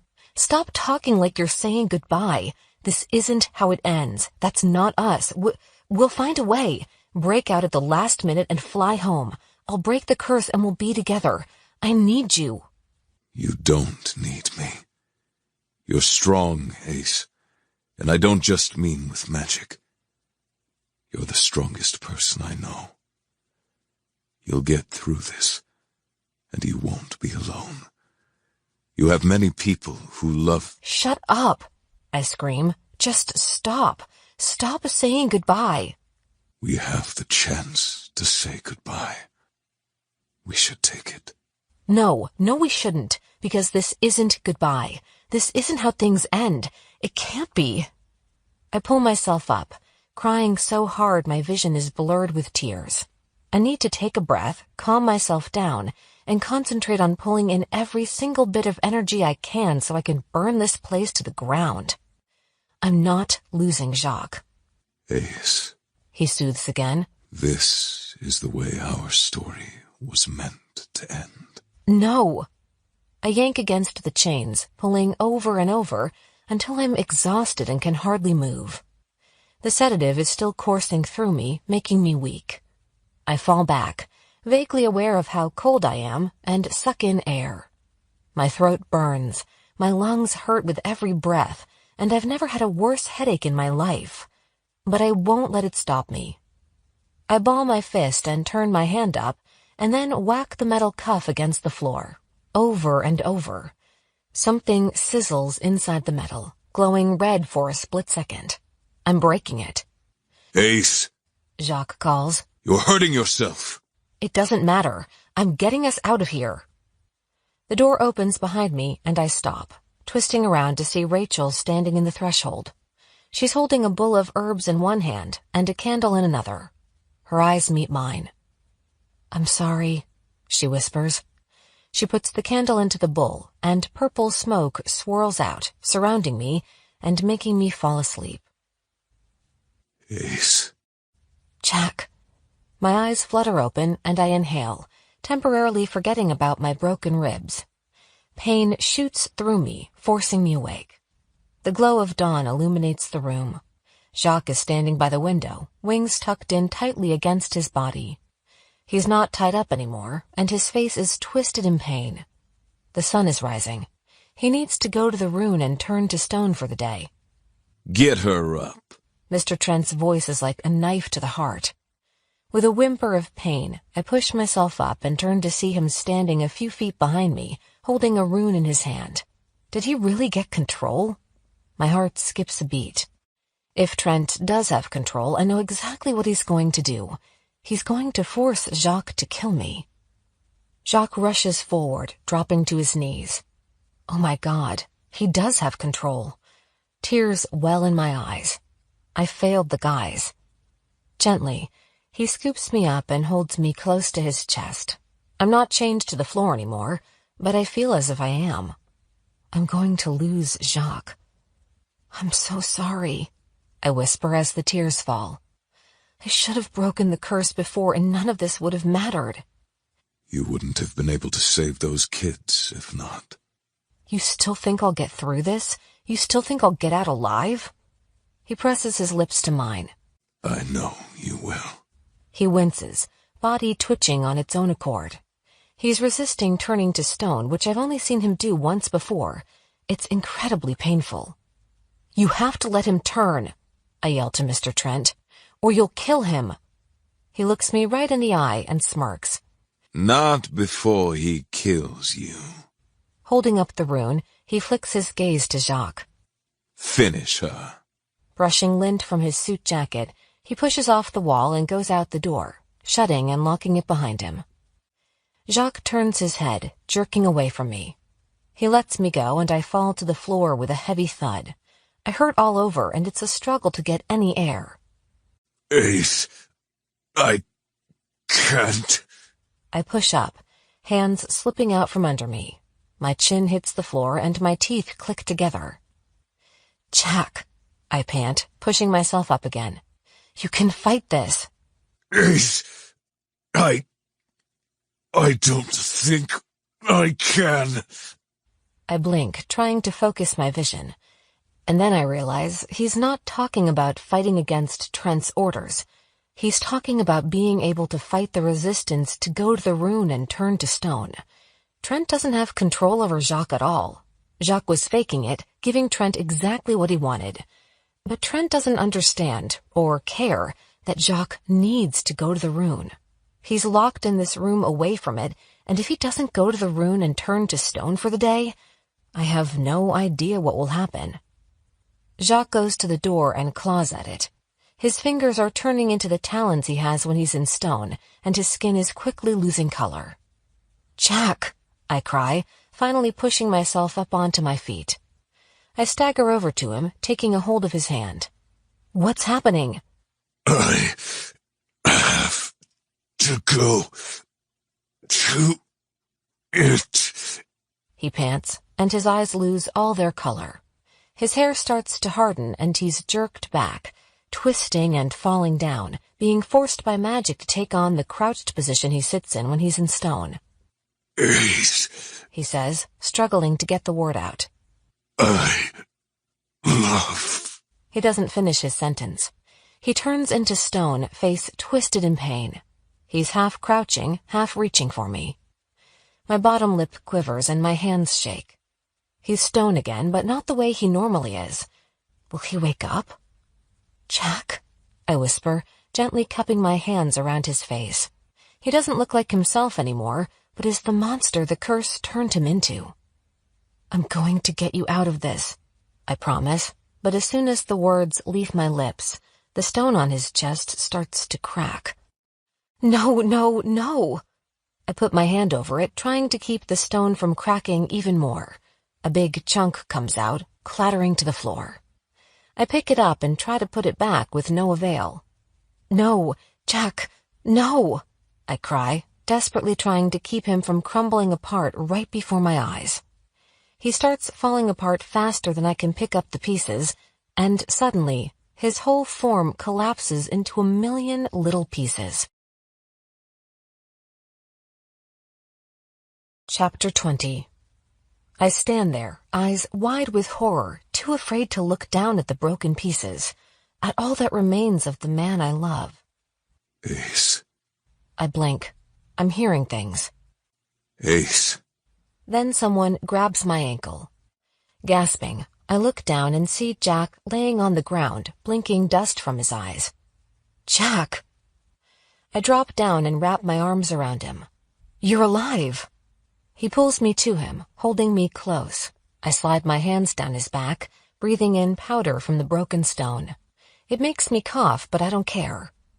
"You're alive!" And then I realize something else. My hands are on his back, feeling smooth skin. "And you're human." Jack gets up, helping me to my feet. I look him up and down. His wings are gone. His eyes are brighter than before, and he's standing in the sunlight. The curse has been broken. He mutters, pulling me close again. You did it. "I didn't do anything," I say, too shocked to form a coherent thought. "But you're really here." I am, and so are you. He tips my head up and kisses me. And you're hurt. Shit. Ace, you're I've been worse. He cocks an eyebrow. When? His wings are gone, but he's still the same Jacques I fell in love with. I can't recall right now. I let out a breath. The others. If the curse broke for me, I'd assume it broke for them, too. They're alone. Maybe they don't... Ace. Jack says, pulling me back to what's really important, which is getting the fuck out of here. They're not alone. And if the curse woke them, they'll be here soon. But you're human, so they will be too. Human, but still warriors. We need to act fast. I nod and step back, wincing from the pain. I know Jack is right, but I can't seem to take my hands off of him. I thought you were dead. I'm sorry. Don't be sorry. I rest my head on his chest again, needing to be sure that he's actually here and I'm not imagining any of this. His heart is beating, slow and steady, and I listen to it for a few seconds before pulling myself away. Fuck, my head hurts. They hit my car, Jack, my fucking car. I know. You do? He helps me to the ground, turning and looking at the sun for a quick second. He hasn't seen daylight in nearly 1,000 years. That annoying teenage boy was jogging and saw your car being pulled from a ditch. He said you weren't in it, but he had a bad feeling and recorded a 3-minute-long video of the process. Smart kid. I lean against the wall and reach for Jacques' hand. Go look at the sun. I need to rest. When Trent comes back, I'll play dead. He won't be expecting this. My eyes start to flutter shut. Stay with me, Ace. I will. I reach for him. I always will. Jack kisses my forehead and moves away, picking through the crumbles of stone. He comes back with the biggest piece he can find and gives it to me. He keeps another big piece for himself. And then he goes over to the window, waiting for Mr. Trent to come back. I try to stay alert, but each second gets harder and harder. I might be strong, but my body can only take so much. It's been beat to hell and drugged since yesterday. Once this is over, I'm booking myself a spa day and sleeping in until noon. Does Mr. Trent have powers? Jack asks me, hands going to the cuffs around my wrist. No. Jacques runs his finger over the cuff, thinking. An incantation was used to put these on. It can be used to take them off. He takes my right hand in his and holds it over the cuff on my left wrist. Can you think of a spell? Just make one up? Yes. All spells were just made up at one time, you know. Always the teacher, I say with a smile, flicking my eyes to his. Okay, give me a second. I close my eyes again, mind wanting to check out. Undo what has been done to me, unlock the binding so I can be free. I open my eyes and look at Jack. Does that work? It's enough to channel your energy into a specific intent. Now focus. Imagine the cuffs falling off. Say the spell. Undo what has been done to me, unlock the binding so I can be free, I whisper, and Jacques says the spell along with me. Undo what has been done to me, unlock the binding so I can be free. It's working, Jacques says, and I feel the cuffs loosen on my wrists. Keep saying the spell. Undo what has been done to me, unlock the binding so I can be free. The cuffs start to vibrate on my wrists. Undo what has been done to me, unlock the binding so I can be free. The cuff on my left wrist comes loose. I pick up my hand and Jacques slides it off. Feel better? I take in a breath, pain webbing through my ribs, but my head isn't as fuzzy. Yes. I summon the fire, flames burning bright along my fingers, and go to melt the cuff on my other wrist. Wait, Ace, Jacques says, reaching for me. I close my fist at the last second, keeping him from getting burned. We don't want to be detected, remember? Oh, right. The smell of burning can seep under the door, and setting off a fire alarm again wouldn't be a good idea. It should be easier this time. I nod and hold my left hand over my right wrist. Undo what has been done to me, unlock the binding so I can be free. Undo what has been done to me, unlock the binding so I can be free. I don't even finish saying the spell for the second time before the cuff loosens and falls to the ground. Now try to heal yourself. What? You're injured, Ace. You can't fight like this. I know. You need to try and heal yourself by bringing in energy. He cups his hands around my face. Take mine. Jack, no. You need your energy. He kisses me softly. I'm human now, Ace. Fighting was never my strong suit. But you're a fighter. Will it kill you? My heart starts to race again, and the same fear courses through my veins. I thought I lost you just minutes ago, Jack. I'm not losing you again. Don't take all of my energy, and I'll be fine. Just a little tired. I look into his dark eyes and nod. Okay. He takes my hands and places them on his chest. Then he rests his forehead against mine. I exhale and close my eyes. I've never taken energy from something before. I'm not sure how to do it. Using the same method I use when I pull in energy from the air around me, I almost immediately feel Jack's energy rushing into mine. It's intense, like the best caffeine rush I've ever had. I pull in more until my ribs stop aching with every breath and my head doesn't throb anymore. Then I let go. Are you okay? I ask him, bringing my hands to his face. Yes. You should take more. That's more than enough, I say, though I know I'm far from able to fight. I'm still counting on running on adrenaline when push comes to shove anyway. He gives me a small smile. That's the Ace I know. The smile disappears from his face. Someone's coming down the hall. You can hear that? He nods and slowly moves away. Be ready, he says, and picks up the rocks again. I hold mine in my hand and lay back down, pretending to be dead. I listen as hard as I can, but can't hear anyone out in the hall. As a gargoyle, the guys had better than human hearing. They could see in the dark as well. Did some of the powers remain? The door opens and Mr. Trent steps in. What the? Where are your wings? I take on a human form during the day, Jacques says. My hair is over my face, covering me enough to be able to slip my eyes open and watch what's going on. Jacques is by the window, looking down at the city. But once the sun sets, you're a monster again, correct? Mr. Trent asks. Yes. You're a monster. I see you took care of the witch. Yes. Jacques lowers his head. Good. Now, follow me. We have much to do before I send you out tonight. Out? Jacques questions. Yes, out. You are under my control now, and will do what I say whether I like it or not. Now, come with me. Jacques twitches, acting as if he's trying to resist Mr. Trent's orders. He strides past me, going to the door. Get rid of the body, Mr. Trent says to someone. Shame she was so difficult. Powers like hers could have really come in handy. You never could have controlled her. Jacques snaps. I know, Mr. Trent says back. Hence why I ordered you to kill her.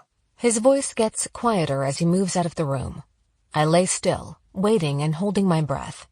Charles comes into the room, muttering to himself about doing all of Mr. Trent's dirty work. He drops a brand-new blue tarp on the ground, still folded up and wrapped in plastic. He puts on rubber gloves, and I know this isn't the first time he's disposed of a body for Mr. Trent.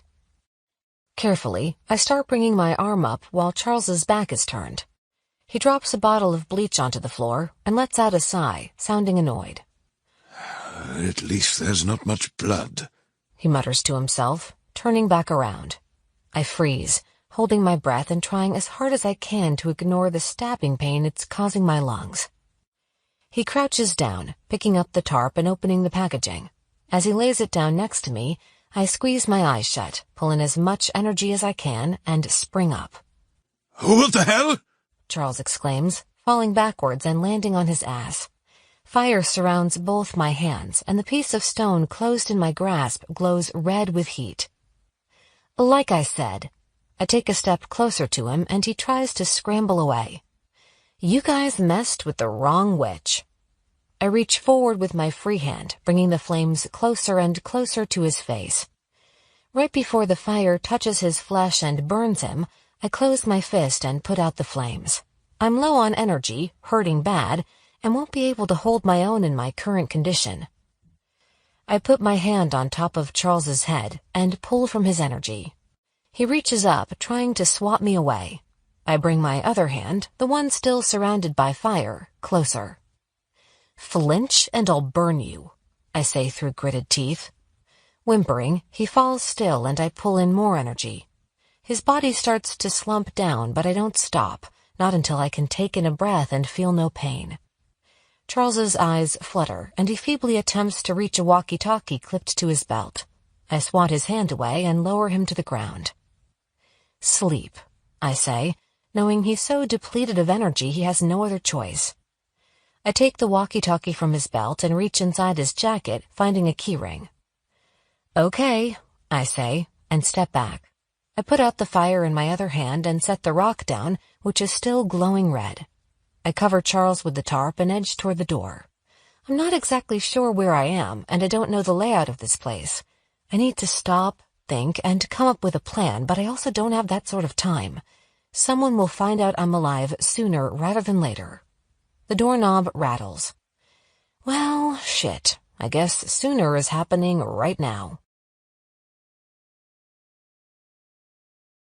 Chapter 21. I hold my right hand up, small flames springing from my fingers. The doorknob slowly turns, but the door doesn't open. I step back, out of direct line of sight from whoever will step through and into the room. Holding my breath, I curl my fingers in, creating a ball of fire in my hand. Bringing my arm back, I prepare to throw the fireball, but then Rachel steps through the door. "Rachel!" I exclaim. She jumps, covering her head with her hands. "I won't hurt you," I tell her, and lower my arm, squeezing my fingers into a fist. "But what are you doing?" "I came to find you. I'm sorry I didn't before, but I am. It's okay," I tell her. "You're really like me?" she asks, blue eyes glossy. "Yes, I am. And my parents were killed the same way yours were. Mr. Trent has been after us for years. You need to get out," I say, hoping I'm not overwhelming the poor girl, but also knowing there's a good chance she's so mentally damaged she'll go running back to Trent. Hopefully with therapy she can get better and live a normal life again. "I can get us out of here, but I need your help." "But Mr. Trent, he said he has control of the creatures." "They won't hurt us," I press, not wanting to tell her everything just in case she does go back. Psychological damage can run deep. I've seen it before from years on the force. Abusers manipulate and confuse their victims, making them believe they are nothing without them. "Mr. Trent killed your parents too?" "A demon killed mine." She slowly shakes her head. "You said they died the same way mine did." Should I tell her about demons now? Surely she knows. And really, are demons worse than Mr. Trent? Their hearts were frozen from the inside out, and I remember the distinct smell of sulfur. That's demonic. "Yes, it is," she agrees. "But it wasn't a demon, it's Mr. Trent." "What?" My eyes widen. Trent killed my parents? Killed countless others? How did he... I cut off when the elevator at the end of the hall dings. I pull Rachel in and close the door. "We'll come back to this. Right now, we need to find my friend and get out of here." "Your friend? You mean the creature?" "His name is Jack. How well do you know your way around this place?" "Not well," she admits. "I'm not allowed to go anywhere but my room, and I'm always escorted. We haven't been here long either. Only a year, I think. Time just passes." "It's okay. What level are we on?" "Second from the top." "Okay." I let out a shaky breath as my mind whirls. "Do you happen to know if there are businesses below us?" "I think the floor right below is empty, but I know there are others. I overheard Mr. Trent talking about how he overcharges them for rent." "Of course he would. And that means he owns the building. I look out the window, watching the city come to life with people scrambling to get to work on time, going about their business without the slightest idea of what's going on 15 stories above them. "What kind of powers do you have?" "I don't have any like yours," she says. "I can do spells, and Mr. Trent usually gives me the spells to do." "And the others?" "They're upstairs in their rooms. 2 boys and 2 girls, all younger than me." "Do they have powers?" Rachel shakes her head. "One of the boys is good with crystal magic, and the youngest girl has made the lights go out when she's upset before. She's only 8. My stomach churns. Mr. Trent obviously didn't send me all the files. He's killed more people in an attempt to build a magical army for himself. "Do you think you could get them all in one room and do some sort of protection spell?" "There's a guard upstairs." "Just one?" "Yes, he's armed and will tase us if we step out of line." "Leave him to me. I'll cause enough of a distraction down here to get him to come running. Then take all the kids and go into one of the rooms. Close the door, and if you all work together on the spell, it should hold long enough." "Long enough for what?" "Long enough for me to come back and get you all out." Rachel doesn't seem convinced, but she nods. "I'll try." "You're a strong witch," I tell her. "That spell you did at my house was impressive. Painful, but impressive." "I'm sorry about that. She told me you would attack us first. She said you were a bad witch." "She?" "Another witch." Rachel casts her eyes down. "I always got a bad feeling around her." "Who is she? Is she here?" "She works with Mr. Trent sometimes. I think she's the one who told him about you and the creatures of the night." "Melissa?" "Yes." Rachel's eyes narrow. "You know her?" "Unfortunately, she's tried to kill me before. Tried and failed." "Damn it, I knew she wouldn't just go running with her tail tucked between her legs. She wants blood, and now she's going to get it. Don't worry about her, okay? I can handle it. Do you happen to know if she's here?" Rachel shakes her head. "I've only seen her a few times. The kids are scared of her." "Rightly so. She's a bad witch. If you see her, though, pretend like you don't know, okay?" Rachel's starting to look more and more terrified. "Okay." I put my hand on her arm, and she flinches from the touch. "You're going to be okay," I try to soothe. "We're going to get out of here. No one will control you again. No one will make you hurt others anymore." She blinks away tears and nods. I peek outside the door again. Whoever got off the elevator went the opposite way. "Where's Mr. Trent's office?" She points to the elevator. 2 rooms down from that. It's always locked, though." "Shouldn't be a problem. Go now and act like nothing happened. You never saw me. When you hear the guard running, get the kids." With another nod, she hurries down the hall. I pull the keyring from my jeans pocket and hold it splayed on my palm, holding my other hand above it. "Reveal," I say, and one of the keys glows bright yellow for a split second. I grab the key, silently moving the others to the side, and close my hand around them all to keep them from jingling as I move. Then I dash out into the hall, moving as fast as I can, not stopping until I get to Mr. Trent's office. I try the door first, just in case it's not locked, but it is. Quickly, I stick the key in the lock and open the door. I half expect an alarm to sound, and am a little surprised when one doesn't. Though I suppose it's not surprising that Mr. Trent is such a cocky asshole he thinks he's invincible. The office smells like a bonfire, and the hardwood under my feet feels soggy. The window, broken from Jacques barreling in, has been boarded up. Large fans are on the floor, blowing out cool air, and a dehumidifier sits in the center of the room. It's loud in here, making it impossible for me to know if anyone is coming. Most of Mr. Trent's prized possessions were ruined when I set fire to the bookshelf, and finding the amulet is a long shot. I know I dropped it near the desk. I think. Maybe. Everything seems like a blur when I think back. Gauzy drapes have been drawn over the windows, but it's still light enough in here to see. I rush over to the desk, finding a few of the salvaged items laid out on the desk and resting on folded towels to dry. There's a dagger, the one that asshole threw at me and ended up damaging, a book, and a little wooden box. I pick up the dagger, inspecting the blade. It's still sharp and will work. The book is written in what looks like Arabic, maybe? Turning around to face the bookshelves, I comb through the remaining items for anything helpful. Most of this stuff looks like museum pieces, and while I'm sure they all hold potent magic, I'm not sure what they'll do. Better leave them here than open Pandora's box or something. All right, asshole, where the fuck are you? I set the dagger on top of the desk and open the top drawer. It's locked, of course, but it doesn't take much to force it open. I riffle through the contents, finding notebooks, a box of photos, pens, and a ton of gum wrappers. I move on to the next drawer and have a harder time with the lock. Using the dagger, I try to pry the drawer open, pulling as hard as I can. The handle comes off and I fall back, hitting the bookshelf and triggering some sort of trap door to slide open. Holy shit, I mumble, grabbing the dagger again. The door opened up, revealing a small cast-iron spiral staircase. There are no lights in this little room, so I summon a small flame and hold my hand out in front of me like a torch. Holding the dagger at my side, I slowly climb up the stairs, pausing at the top. There's a few feet at the landing, and then another door. Light spills in under the door, and I put out the fire and lean in, listening to Mr. Trent talk to Jacques. He's figuring out fast that Jack has an extensive knowledge of the supernatural and is getting excited about everything he thinks he's going to be able to steal.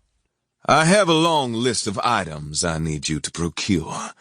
Some are for myself, of course, and others are to be sold to the highest bidder. There's a witch named Melissa, who I believe you've met before. She also is in the market for a few particular items. And as you are under my control, you will assist her as well. Mr. Trent says to Jacques, and my blood boils thinking about him using Jack and the rest of the guys to do his bidding. I know the joke is on him because he has no control over them, but he's such a fucking dick. Dark magic aside, I can't stand the guy. The anger surging through me makes sparks fly from my hands. I need to get a handle on my powers. I close my eyes, inhale, and grit my teeth. I'm calm and zen. Oh, this is fucking bullshit. Opening my eyes, I shake my head. I want to storm in there, throw a fireball at Mr. Trent's annoyingly handsome face, and make a run for it, getting the kids on our way out. I hold out my hand, ready to summon the fire, but stop. Because I feel them, just like I did before. Their presence is just as strong, making me think the curse didn't break for them, but there's no other way they could be here in the daylight. I silently slip back down the cast-iron staircase, not summoning the fire this time. I'm totally blind for a few steps, and then light from the dim office lights my way. I pause at the bottom, looking out into the office. With all the noise from the fans and the dehumidifier, I can't be sure if the office is empty or not. I hold my hand out in front of me, ready to conjure a fireball if need be, and move against the wall, hiding from sight. I don't hear anyone, and after another few seconds, I dart out. The doors are still closed, and I'm still alone. Rushing over to the window, I grab the board that's been put up to close off the broken glass. Not letting myself even think about my slight fear of heights, or more accurately, my fear of plummeting down 15 or so stories to my death, I give the board a yank. Without magic, there's no way I could have pulled it off, but I summon a strength I didn't know I had and pull the board off. I fall back, and the board lands on top of me. It hurts, but at least it muffled the sound.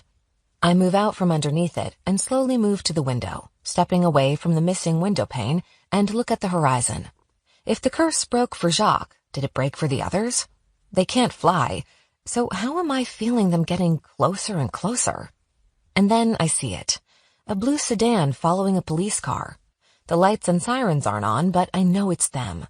It's Hassan, Tom, and Gil coming to rescue me. Chapter 22. I move closer to the window, desperate to get their attention. 1, to let them know I'm still alive and more or less okay, and 2, to tell them they can't just charge up here. Mr. Trent needs to believe he has control over the guys. For a few seconds, I freeze, unable to take my eyes off the cars so far below me. Then I shake myself and fly around to the desk. The top drawer was full of notebooks and paper. Knowing I only have seconds before the others make a move, I yank open the top drawer and pull out a notebook and a pen and quickly write a note. I'm alive and up on the second to the top floor. Jack is here. Mr. Trent thinks he has control over the guys. He needs to keep believing that. Ace. Realizing that the note could actually be confusing, I shake my head and tear it out of the notebook anyway. I fold the paper in half and move toward the broken window. My stomach flip-flops when I get close, and looking down makes me dizzy. Keeping one hand firmly planted on the metal frame just in case I slip, I hold out the note, close my eyes, and call upon the element wind. Bring this note to the hands of my friends. Bring this note to the hands of my friends. I let go of the piece of paper. Bring this note to the hands of my friends. The wind picks up, stealing my breath and reminding me how high up I am and how fast I can fall. I grip the window pane tighter and feel a little lightheaded. I'm running on borrowed energy, but my body is still battered and bruised, and I'm starting to feel it. Come on, I don't have time for this shit. Not if I want to get out of here alive. Oh, and save 5 innocents and 1 man who I happen to love more than life itself. I try to open my eyes and fail. My consciousness is slipping away, and I need to sit down and rest, even for just a minute. But I don't get the chance, and the next thing I know, I'm on the verge of passing out. I can only hope I'll fall backward instead of forward, because no one can fly up and catch me now. Except, I slip my eyes open. Is that... No, it can't be. My eyelids fall shut again. I inhale deeply and force my head up. Hassan, I whisper, watching him come closer and closer. He flies up into the office, barely fitting through the broken window. His arms go around me and he pulls me away from the edge. Ace, he breathes, cradling me to his chest. I flatten my hand over his pecs, feeling his heart beating beneath my fingers. Shit, you look awful. Right back at you, I say, trying to smile. But my ribs hurt again and I'm just so incredibly tired. I'm going to get you out of here, Hassan says and starts to stand. Wait, no. I push myself up and look at his face, heart fluttering. I shift my gaze from his face to his wings. You still have your wings. He smiles. I know. But the curse, I thought, it's daytime though, it has to be. It's broken. He gently brushes my hair back and kisses my forehead. We all felt it. You did it, Ace. I shake my head. But I didn't. And then something clicks. Jack did. Jacques. He said the curse won't go away until the universe is given an equal loss, and I didn't understand what he meant until now. He was willing to sacrifice himself for me and for you all. That's what broke the curse. I reach up and run my fingers over the top of Hassan's wing. But it didn't break it completely. I'm so sorry. Don't be. He presses. This is what I wanted, Ace. I like having the powers of a gargoyle. I like being able to fly. Right. He said it before, too. Hassan is a warrior through and through, and taking a step down, losing strength and one hell of a defense would actually be hard on him. Tom and Gil had said something similar as well. They liked having the extra strength and better-than-human senses, but missed looking human and being able to step into the sun. And the twins? They don't have wings, but seem to have kept their other powers. Really? I wonder how that works. Never mind. Hassan pulls me to him again. I am so glad you are okay. He looks around the room. Where is Jacques? With Mr. Trent, who thinks he has control over you guys. He also thinks I'm dead and he has 4 kidnapped children upstairs with the witch who showed up at the house yesterday. I'm assuming Gemma filled you in on it. He nods. Are we to take her out too? No, she's been manipulated by Mr. Trent, but she's on our side, I think. Fuck, I really hope, because I'm counting on her to help me get the kids out. And Melissa, the witch who tricked Gemma into thinking I was evil, is working with Trent. Feel free to throw her off the building if you find her. Really? He sounds a little too hopeful there. No, but she is wanted for tampering with a crime scene. If we find her, I'll strip her of her powers and let her go to trial, rotting in jail like any old human. But this Trent guy... I swallow hard. He needs to be stopped. He has no magic of his own and has relied on charms and potions, but he's much older than he appears thanks to some sort of youth elixir. If he was arrested and thrown in jail, it would only be a matter of time before he aged 50 years or more, and everyone would know something is up. I'll take care of him, Ace. Hassan assures me. You've never killed a human. Let's keep it that way. Nodding, I push myself up a bit more. We need a plan. You get the kids. I'll deal with that fucker, Trent. That's the plan?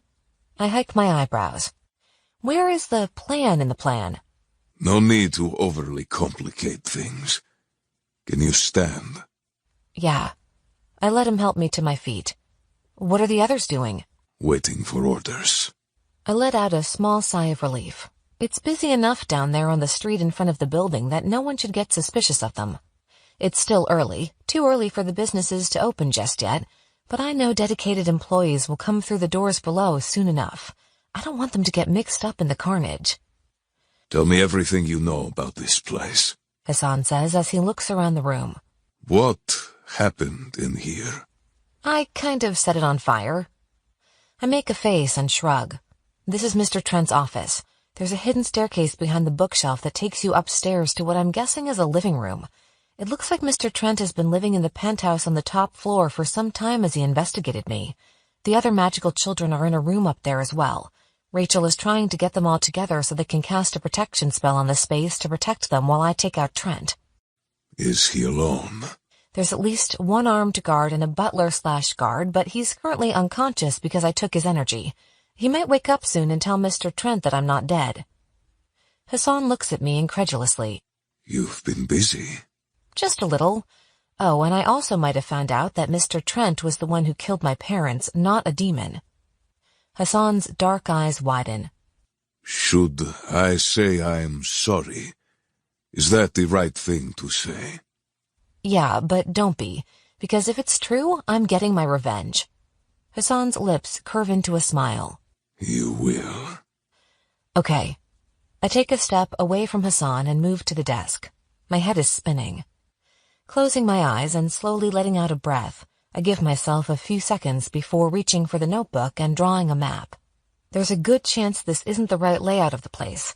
I was also drugged and knocked out for a decent amount of my time here. I tap the pen on the paper. But I think this is where Jack is. Now we just need a reason to get you here. Chewing on my lip, I move over to the hidden staircase and push on the shelves, making the door slide back again. Hassan won't fit with his wings, but he moves in and tips his head up. I can hear them. Jacques is still in there. He doesn't have wings? I shake my head. He's completely human. A line of worry forms between Hassan's eyes. Jacques is completely human and completely vulnerable. After the curse broke, you could still sense me, right? Right. It was as if you summoned us again. But I didn't, so this might be a long shot. What might be? Trying to send you all a message, telepathically. What do you want to send? I look at the stairs again. If I can get Jacques to somehow tell Trent that he's calling you or something, you know, getting you all here to be under Trent's control, then it puts you here with no questions asked. Play along and pretend you're under his control until I give you a signal. There's a balcony. Hassan starts. On the floor above us. We can land up there and say we were summoned. Jacques is smart. He'll know to go along with it. Yes, that's work, but shit. Jack told Trent he loses his powers during the day. I chew on my lip and scramble to come up with something. Though, honestly, he's such a motherfucking dirtbag he might not question it. He's power-hungry and believes he's in control over you. So, it's worth a shot. I think it's our only shot. We don't have a whole lot of time. He's going to figure out I'm not dead and that he doesn't really have control over you guys. I tear another piece of paper out of the notebook. I'll write the others a note and use magic to send it down. You can't be flying back and forth. Someone will see you. Or you could just call them. Hassan pulls a cell phone from his back pocket. That would be easier. I punch in Gemma's number. She answers on the first ring. Ace! Oh my God, Ace! She exclaims. and I hurry to turn the volume down on the phone. What the hell is going on? Nick is ready to call the whole police force and storm the place. Tell him to wait. Trent has a magical arsenal up here. I need to talk to Tom or Gil, now. For once, Gemma doesn't keep asking questions and passes the phone to one of the twins. What's going on? Gil asks. Trent thinks he has control over you guys. Did Gemma bring any runes or crystals or anything? Yes to crystals. Find a way to scratch runes onto them. Can you fly? Yes. Meet Hassan on the balcony and bring the fake runes. You have to act like you're under Trent's control, okay? Yeah, but... Hassan grabs my arm. Someone is coming. I'm sorry, we don't have much time. Just meet him up there. Be fast. I hang up, shove the phone in my pocket, and step on the first step of the spiral staircase. Be careful, Ace, Hassan says, and leans in for a quick kiss. He pulls the hidden door closed, and everything goes dark. I hold my breath, squeezing my eyes shut, and take a silent step backward going up another stair. Suddenly, all the noise in the office cuts off, and the silence is deafening. Shit. Blindly feeling for the railing, I climb up 2 more stairs, looking for the light coming from under the door the floor above me. My heart is racing and my palms are sweaty. She's not in here, Someone says from inside the office. but the boards are down. Maybe she escaped. She didn't jump from the 10th floor, Charles says. Damn it, I thought he'd stay passed out longer. We have to find her before Mr. Trent finds out she's still alive. He'll have our heads for this, you know. I'll check the security cameras, The other man says. He has to be the guard, and if he's the one that was watching over the children, then this could be my only chance to get to them. I hurry up the rest of the stairs, pausing by the door. I grip the railing, trying to calm my nerves. Yes, Jacques says, and I assume he's still talking to Mr. Trent.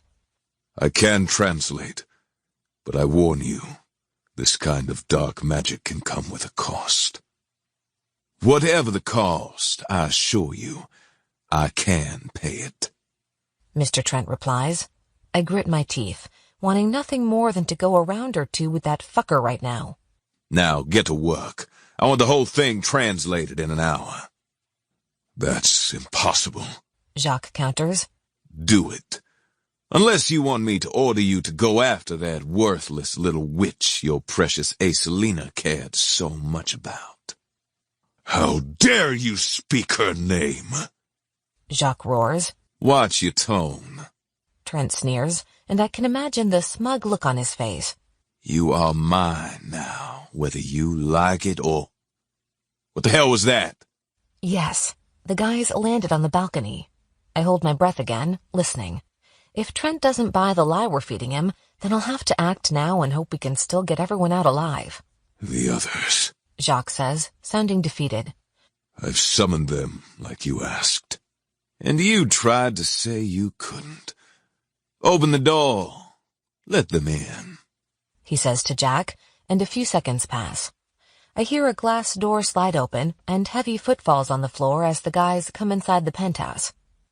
What's happening? Thomas asks. Why are we here? What's going on? I'm sorry. Jacques tells them. I called you here. I inch closer to the door, dropping down to my knees to peer through the space under the door, only able to see 2 pairs of feet that I think belong to the twins.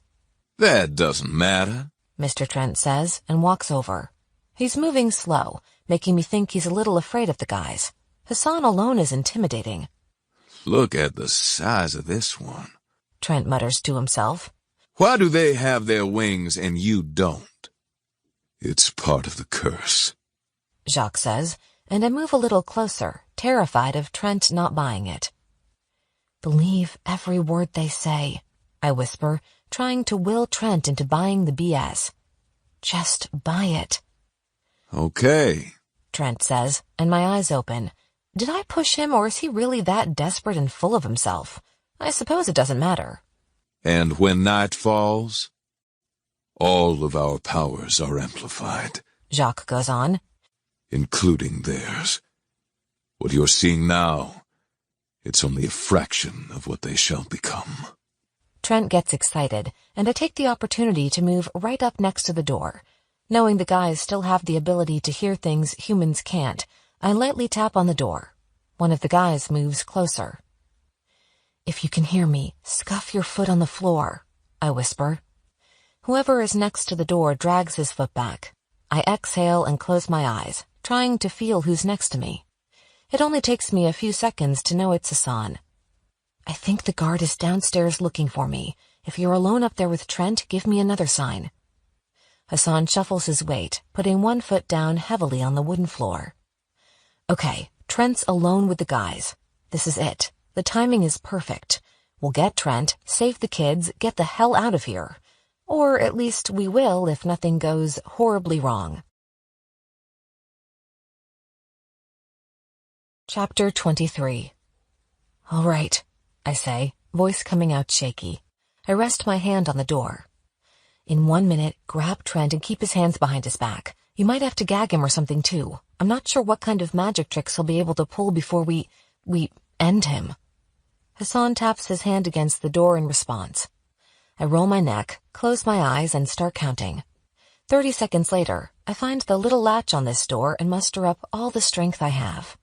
My fingers spark with magic, and my heart starts to race. "What are you doing?" Trent asks, and I could hear the fear in his voice. "I command you to stop!" I push the latch down and shove my shoulder against the door. It opens easily, and I stumble into the living room. Thomas has Trent's arms pulled behind his back, and Gilbert has a dagger to his throat. "They're not under your command," I say, holding my right hand out in front of me. Fire rises from my fingertips. "They never were." "No!" Trent yells, thrashing against Thomas. You're dead! This is impossible!" "You really should have listened to me." The flames rise higher. I bend my fingers in a bit, and the fire bends with it, forming a fireball. "I told you how this was going to go down, and it wasn't in your favor." Trent brings his head back, trying to hit Tom in the face.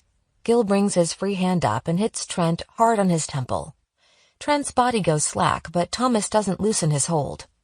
"Want me to throw him off the building?" Tom asks. As much as I'd love to watch him go flying down, we might need him. I look at Jacques. "Did you see him do any sort of magic or have any sort of protective charms around?" Jacques nods. "By the door." I start to rush forward, but Jacques stops me. "No, Ace. Those are power stones.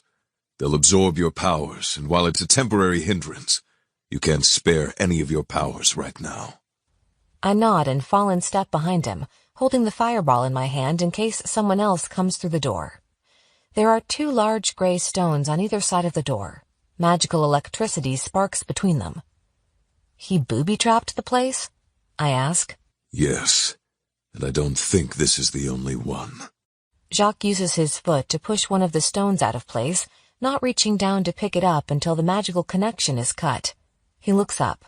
"It's definitely not." Shit. There's a security camera in the corner above the door. I fling my hand forward, sending the fireball into the camera. "Well, they can't see us now." "They might have before." Rachel said there was only one guard, and I think he's busy looking for me. Damn it, he'll be checking the cameras. As soon as the words leave my lips, someone pounds on the door. "Move away from the door!" A deep male voice calls. I whirl around, looking for more cameras. "There!" Jacques points across the room. I throw another fireball and miss. It hits the wall, sizzles, and burns out. I'm running out of firepower, and I'm afraid every fireball I throw will be my last. "Come on," I mumble to myself, and hold out my hand, trying to conjure another fire. Jack takes my hand and pulls me down just in time. Bullets pepper the door, and bits of drywall rain down on us.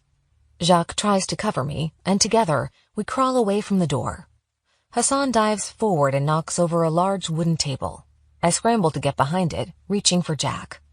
My eyes are wide, and if my heart beat any faster, it would beat right out of my chest. I've fought vampires and ghouls. I've been kidnapped and tortured, and yet being helpless on the floor while someone shoots at me is one of the most terrifying things I've experienced. The gunfire ceases and the guard kicks the door. "The police will be here soon," I tell the guys, stealing a glance at the door. "We need to get farther away from the door." They'll storm the place. We only have a few minutes to get Trent and the kids out of here. I'll take him out the window, Thomas says, hefting Trent's body up in his arms. No, I say quickly, shaking my head back and forth. There's got to be a lot of eyes on this place right now after all the gunshots. We need to get into an elevator. But, shit, your wings. We're way ahead of you, Ace. Gil says, flashing his familiar, cocky smile. We have the concealment charms. I let out a small breath and nod, turning my gaze up to Hassan. I need to get to those kids. Go. We can handle one guard.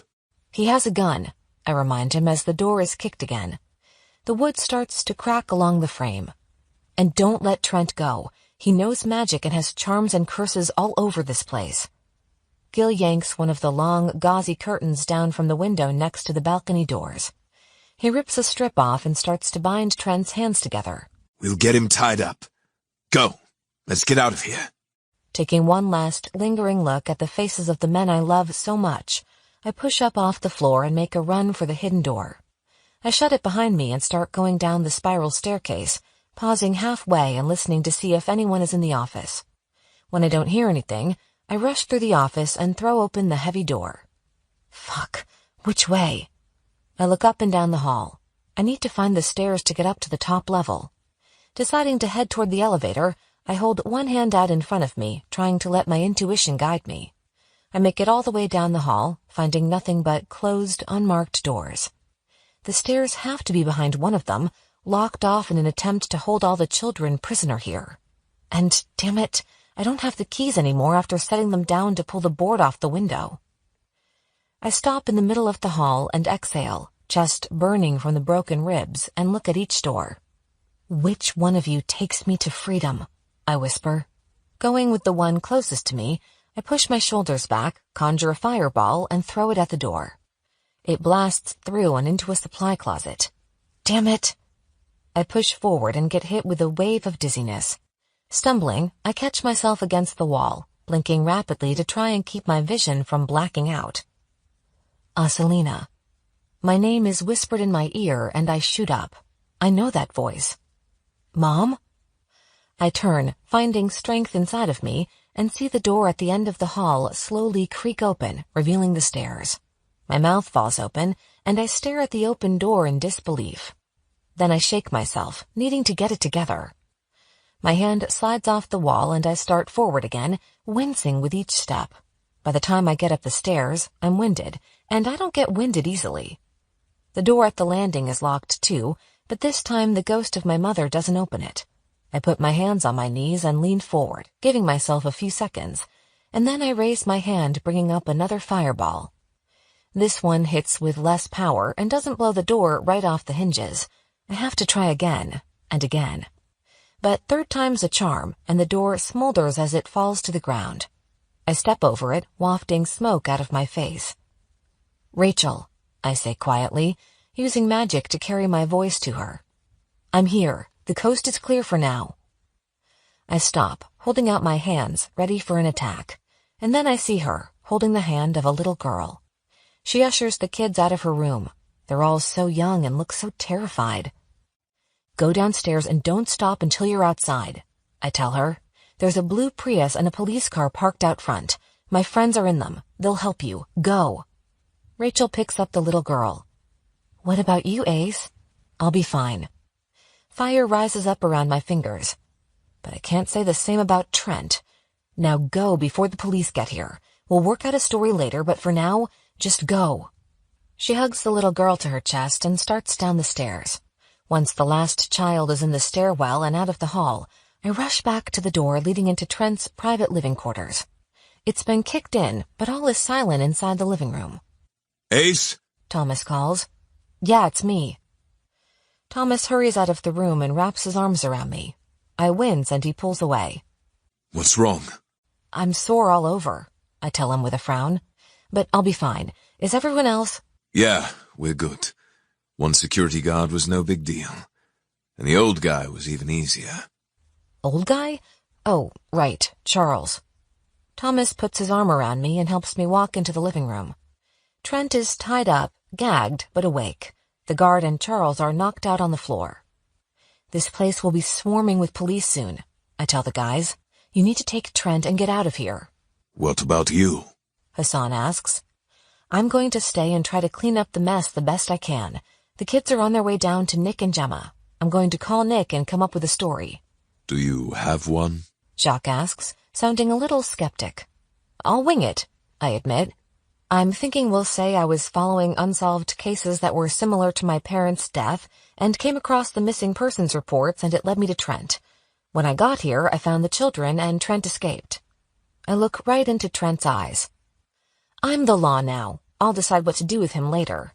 You need to get out of here, though. Fast. You have the charms? The guys pull their charms from their pockets and slip them over their heads. Jacques takes his and puts it around Trent's neck. It might help us get him out unnoticed, he suggests. Good idea, I say with a nod. Do a 2-minute sweep of this place and take or destroy anything powerful, then go. Take the stairs and not the elevator. It might be chaotic down there. I really have no idea if there are a lot of people even in the building right now. You'll be okay? Hassan asks, motioning to the guard on the ground. Yeah. I pick up the gun from the floor and flick the safety on. I think this will be Detective Bissette's last bust.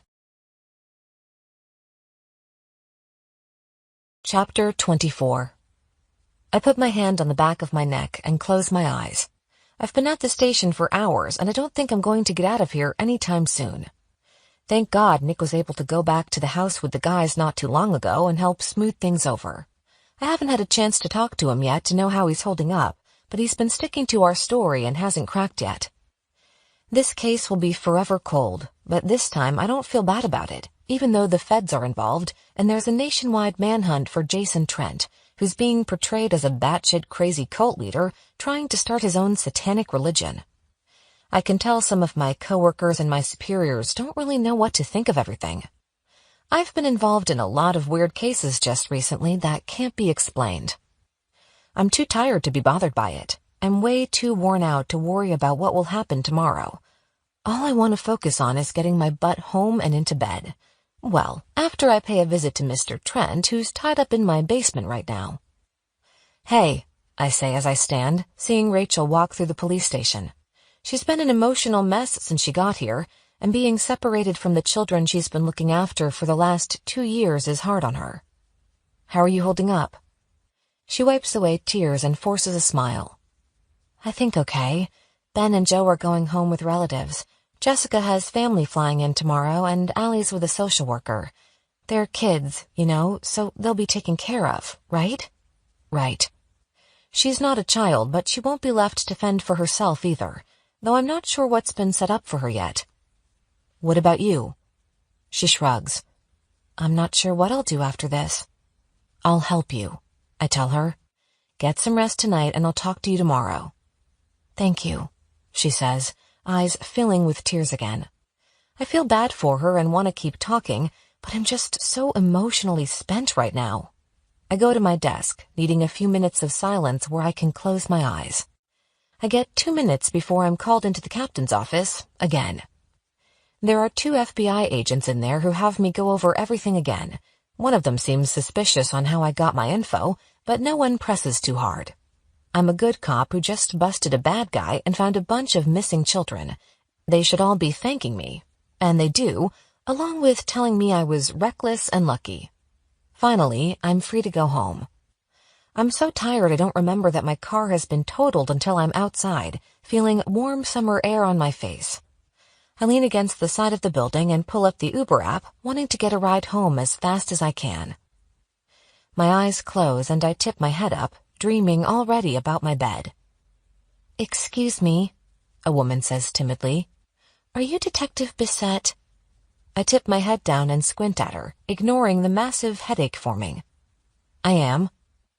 She looks behind her like she expects someone to run up and attack. Wringing her hands together, she inches closer. I don't know where else to turn, but she gave me your name. Who? Lyra Turner? Why would Lyra give you my name? The woman steals another glance behind her. She said you'd be able to help me. Help you with what? I think the ghost of my ex-husband is haunting me. My boyfriend got attacked, and I'm so scared Earl is going to hurt him or someone else. I look at this woman, terrified and desperate, and suddenly things click into place. Yes, I can help you, but you don't have to call me detective anymore. My name is Asalina. You're going to wake her up? Thomas hisses, pulling the blankets up around my shoulders. Gilbert sweeps his hand down over my ass, spooning his body around mine. I'm just going to hit him a little. Hassan presses. Save some for Ace, Gil says, and then nuzzles his face against my neck. The guys did wake me up, but their conversation about beating up Trent is entertaining enough I don't mind. It has to be around 9 a.m., and my guys are here with me. I knew it would feel good to have them in bed with me in the morning, but it's better than I imagined. I was beyond exhausted when I finally came home last night. I showered, ate, and then passed out. The guys have all taken turns keeping watch over Trent, and I know Nick was here late last night too, keeping our stories straight and the law off our back. Melissa was found 2 towns over and was arrested. She's spouting off all sorts of crazy things, like how I'm a witch who lives with 4 gargoyles. Totally crazy, right? She'll have a psych evaluation sometime today. Pretty sure she'll be diagnosed with something, because who in their right minds would believe her? And no, I don't feel bad for her at all. You already did wake me up, I mumble, sliding my hand over Thomas's thigh. Both of the twins are in human form, and we fit together in this bed so fucking well together. But shut up so I can go back to sleep. Want some help? Gilbert asks, and wraps me in a tighter embrace. I smile and tell him yes, but fall asleep before he can even make a move. The next time I wake up, I'm alone. I stretch out, knowing I'll be sore the minute I get out of bed. Blinking, I roll over and pull the blankets around me, not wanting to get up just yet. And then everything from yesterday comes rushing back. And now I really don't want to get out of bed. I've hit the ground running since I found out I'm a witch, and, damn it, I'm tired. So I pull the blankets up over my head and refuse to get up until I have to pee so bad I can't ignore it. Grumbling, I get up and shuffle to the bathroom. I grimace when I see my reflection. I fell asleep on wet hair, but the rat nest on top of my head is the least of my problems. Ace? Gemma calls from the hall. Are you up? Yeah, I tell her. I'll be right there. I shut the bathroom door and come back into the room a minute later. She holds up a steaming mug of very strong-smelling tea. I made you a healing potion. I think it's the same one you made me, only I don't remember it smelling so, bad. I take the cup from her. Thanks. Did you follow the spell? She nods. Jack helped me make it, so it's exact. And I mean exact. She raises her eyebrows, and I laugh. He's pretty strict when it comes to magic. He's strict when it comes to everything. I sit on my bed and blow into the cup to help cool it down. He is, and I think he'll be even stricter now. Do you think he misses having powers? Gemma tucks her hair behind her ear and sits next to me on the bed. I shake my head. He never wanted powers in the first place. All he wanted was to make the world a little more peaceful. He has, even though the peace is brought on through very violent killing. I take a sip of tea. Yeah, you're right. We've done a lot of good in the short time we've been together. You'll do more. I turn to her. I will, because I'm going to quit my job. Gemma's eyebrows go up. Quit? I can't keep lying. It's only a matter of time before I'm caught, and I'm spreading myself too thin trying to kill demons and be a good cop. What are you going to do? The same thing. Gemma tips her head. Am I missing something? When I was leaving the police station yesterday, a woman came up to me. She said Lyra gave her my information and that she's being haunted by a violent ghost. She asked if I could help. And? I said yes. Chapter 25. Whatever elixir he was taking was strong. Jacques tells me, pulling a string and turning on the light at the bottom of the basement stairs. He's already aged several years. That fast? I ask, still holding my mug of coffee. I got out of bed only 20 minutes ago, and Jacques, who'd been on Trent babysitting duty, told me it was imperative that we go down and interrogate Trent sooner rather than later. Yes, I've been able to get information out of him. Is that your way of saying you've been torturing him? Jacques turns around, lips pressed together in a thin line. Maybe. You're turning me on, Jack. He rolls his eyes. Hassan has done more of the physical work. Laughing, I take another sip of coffee and follow Jacques deeper into the basement. It's funny in a way to see Trent tied up in the same spot where the guys used to turn to stone for the day. Shit, you weren't kidding. I stop short, noting the wrinkles around Trent's eyes. He's gone from distinguished and handsome businessman to being a regular at senior bingo night, which means he's aging fast. It won't be long before time catches up with him and he withers away to nothing. How long do you think he has? A day at most. Jacques tells me. Hassan is down here, keeping an eye on Trent. He looks at Jack, who nods, and they both step away, letting me have my moment with Trent. I sit on a wooden chair, leaning back and crossing my legs. Mr. Trent, I start, and he pulls against his restraints. He's tied to the chair he's in and isn't going anywhere. It's time for some answers. He grumbles something incoherent, words lost through the gag in his mouth. I take another drink of coffee, looking at the man who's destroyed so much, and if what Rachel said was true, then he's in for a world of hurt.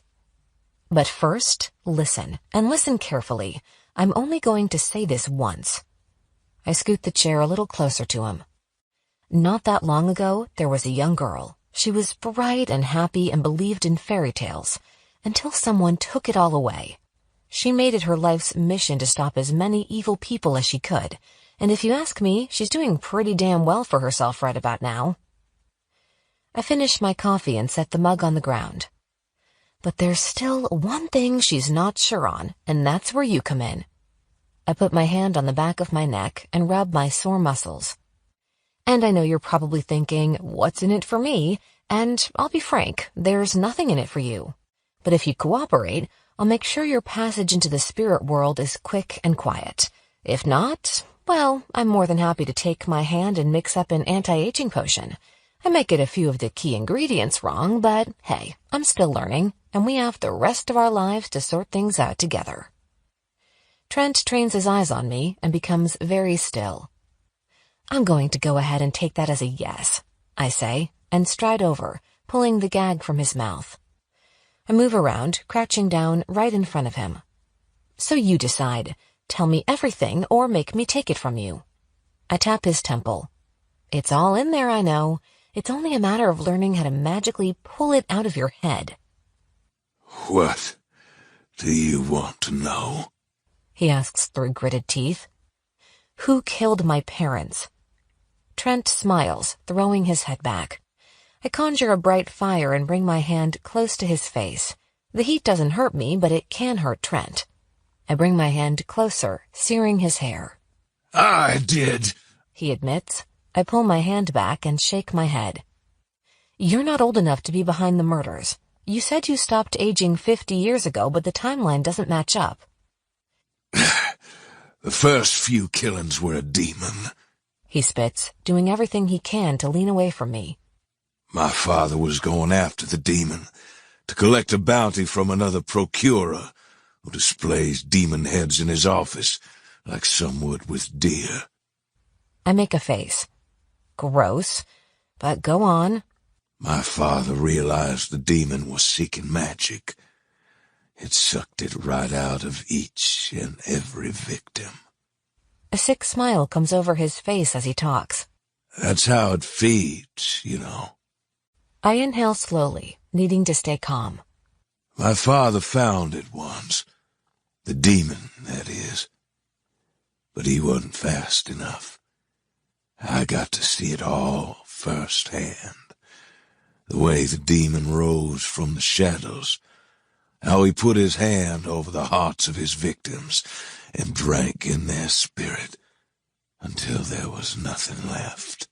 But there was something left, I say, feeling hollow inside. Most of the time there was. The smile on Trent's face grows. There were children left behind. None possessed enough magic at that point to satisfy the demon, so they were left behind. He leans forward, ropes creaking as he moves. But I knew better. One day, the nasty little things will grow up and have powers greater than Mommy and Daddy. My throat feels thick. I grind my teeth, needing all the restraint in the world not to throw a ball of fire into Trent's face. "You're disgusting," Thank you, he says, and then laughs, but his laugh turns into a cough. "You're aging fast," I remind him. "And now I'm thinking about waiting until you get into your 80s and then keeping you there forever. I'm sure you'll be just fine living on prune juice and strained beets the rest of your miserable existence. And if you think someone is going to save you, don't. Charles is in jail, the bodyguard is still in the hospital, and the kids you kidnapped, they want your blood. You're at my mercy, so you better keep talking." Trent stiffens, pressing his lips together. I watched and waited. He goes on. I wish I could take credit for all the deaths of the witches, but alas, I can't. The demon had no pattern, no predictability. It went wherever there was magic, and once it was drained, it moved on. He pauses, eyes fluttering, and a few more streaks of gray show up in his hair. Holy shit, this elixir is wearing off fast. But then, it struck in a small town. A small town composed mostly of witches. He smiles, proud of himself for what he did next. I posed as a concerned hunter, trading my knowledge for magical items and potions. I told the witches everything I knew. They couldn't kill the demon, but after a full night's fight against it, they were able to separate the powers from the demon's physical form. And you took the powers. I did, and I used them to extract the magic from several witches. I would have kept that kind of power for myself, but raw magic like that burns right through a human body. I didn't want the parents. No, they'd be too difficult. But the children, the children could be persuaded. I can't help it. I get up and punch Trent right in the face. Once, twice, 3 times.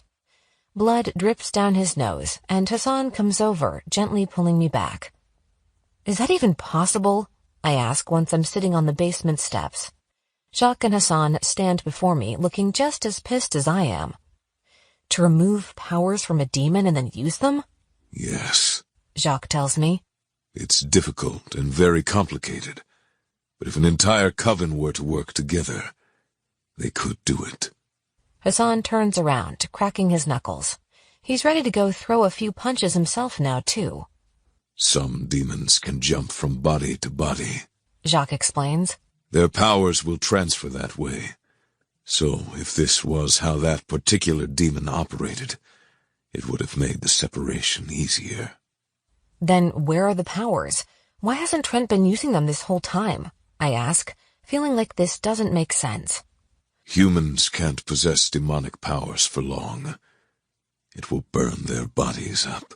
He looks past Hassan at Trent. We need to find where he's keeping the demon's powers. In the wrong hands. Someone could start freezing hearts? I finish. Someone could bring back the demon. I stand, and fire surrounds my fingers. I'll get an answer from him. Wait, Jacques says, reaching for me. His fingers sweep over my wrist, and he jerks his hand back. Did you get burned? I quickly put out the fire. Jacques shakes his head, smiling. I forgot I was human again for a moment. The pain feels good. I take his hand and gently blow on the burn. I'll put some ointment on it to keep it from getting infected. I'll get it. Jacques offers. There's something else I wanted to bring back down that I think will be helpful. What is it? He gets a glint in his eyes. Something I took from the penthouse. You know I'd normally never recommend using questionable magical items, but I think we have enough of an extenuating circumstance to warrant it. You rebel. Jacques chuckles and motions to Hassan. It took a bit of convincing. He goes back upstairs, and I return to Trent, who's looking older again. Using magic to keep yourself young is so unnatural. I'm not surprised it's wearing off this fast. Hassan is leaning against the wall, glaring daggers at Trent. His face softens when he sees me, and he crosses the basement, stopping before me. My heart swells in my chest, and he wraps me in his arms. We stay like that for a moment, taking a mini reprieve from everything. How are you holding up? He asks softly. I'm good, I say, and it's the honest truth. I'll be better once he's aged to dust, but the curse is broken. I'm getting revenge for my parents' death. Suddenly it hits me, and I press my face against Hassan's chest to hide my emotion. It's everything I wanted. What we wanted. I look up, and he cups my chin, kissing me. You're fucking them. Trent spits, lips curled back with disgust. Yeah, I say, looking away from Hassan with a smile on my face. All of them. Jacques comes back downstairs, followed by Tom and Gil. I'm not sure how that works, but I'm sure it'll only be a matter of time before Jacques looks into it and figures it out. What the hell are you doing? Trent asks, panicked at the sight of the black box Jack is holding. You don't want to do that. That's dark magic. And you're all too moral for that, aren't you? My lips curve into a smile. Not at all. Jacques sets the box down and waves me over, turning his back so Trent can't see what we're saying. Hassan takes the role of guard again, and Tom and Gil look nervous about whatever the hell Jack is about to have me do. He is right. Jacques starts and sticks a rusty skeleton key into the box. This is dark magic. Be quick, though, and you'll be fine. I have full confidence in you to avoid the pull to the dark side. He opens the box and carefully pulls out 2 amulets hanging on long gold chains. Put this on, but don't let the amulet touch your chest yet. I slip the chain over my head and keep the amulet in my hand. There's a symbol etched into the metal on one side, and the other side has one sharp prong in the middle. What is this? I ask again, watching Gil shuffle his feet, looking more and more uneasy. A way to see into Trent's mind. Jacques answers. And a way for him to see into hers. Tom whispers. Are you sure this is a good idea? My eyes widen, and I want to take the pendant off. Jack is usually the most cautious out of all of us. Did the breaking of the curse do something to change that? Yes, he says. Ace is strong. She can do it. Usually I'm all for showing off how strong I am, but this is making me a little nervous, I admit. Don't be. Fear will get in the way. I'm going to put the other amulet on Trent. Once it touches his skin, you can put the amulet against yours. You'll feel a little pinch for a moment, but then the connection will be made. It's a two-way connection, but you are stronger. See into his mind. Get the information you need, and then get out of there. What if I can't? You can. I bite my lip and look at the twins.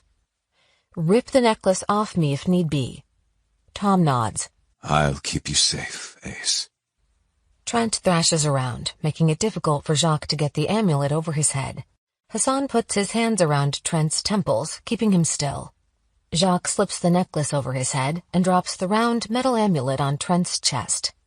He flinches as the sharp metal on the back punches into his skin. The symbol etched into the metal starts to seep with his blood. A little pinch? I question, looking at Jacques with wide eyes. Now, Ace, he says, and I drop the amulet down onto my chest.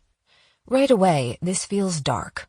Everything around me is pushing me down, and that feeling you get in the pit of your stomach before something bad happens is overpowering.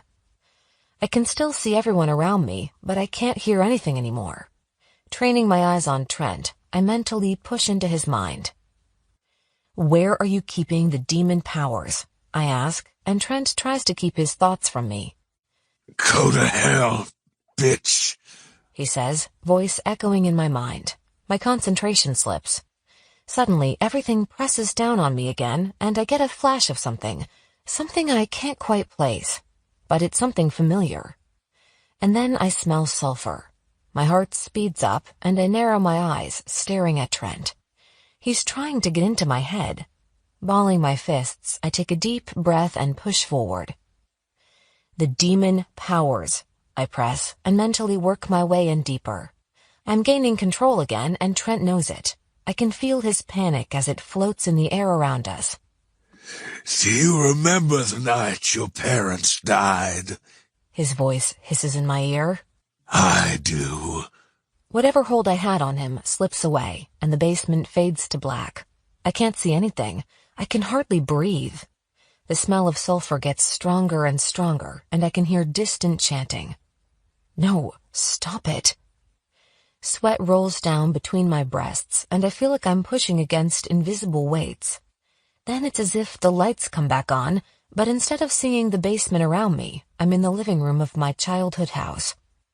The panic and fear I felt the night I found my parents dead on the living room floor hits me hard, right in the middle of my chest. It spreads, suffocating me. I know I'm not really there. I know I'm in the basement of my own house. I know this is just a trick Trent is playing on me. But it feels so real. I'm helpless, weak, only able to hide under my blankets until I muster up the courage to get out of bed and go find Mommy and Daddy. I'm just a child and need my parents. "Stop it," I mentally scream. I squeeze my eyes shut tight, clench my fists, and open my eyes to stare down Trent. The smile on his face disappears when he meets my eyes. "That's right, asshole. I'm back." "I killed your parents while you slept," he whispers, and though he's sitting several feet in front of me, he's in my mind, and it's as if he's standing behind me, pulling back my hair and putting his lips close to my ear. I can feel his hot breath on my neck. I flinch, hand going to my neck. "Get it together, Ace. He's not there. He's in the chair, tied up." I need to do this. I need to focus so I can take the amulet off. It's dark magic. I don't want to risk it influencing me later on. "I know you killed them, you piece of shit," I growl back. "So tell me where the demon powers are." "Your mom died first," he snarls, and I feel myself slipping again. The smell of sulfur burns my nose. I hear myself crying, and I get a flash of little Ace running through the dark living room, blood on her hands after she tried to shake her mother awake. Tears well in my eyes, and the pain that clutches my heart almost brings me to my knees. My parents are dead. I'm all alone, scared. I don't know how to go on without my family. I have a family, and they're standing around me right now. Narrowing my eyes, I focus on Trent and mentally force my way deeper into his mind. He took my parents, and I won't let him do it to anyone else. Suddenly, my vision tunnels, and it's as if I'm looking at the world through Trent's point of view. Only I'm not sitting in the chair in my basement. I'm back at the penthouse, sliding a large brass box into a hidden safe in the wall. The demon's powers are there. Next to the box is the deed to the building and several bundles of $100 bills. Something whispers my name, and I feel the pull of darkness closing in on me. I want to stay here, in Trent's mind, and get more information. I want to control him, make him do whatever the hell pleases me.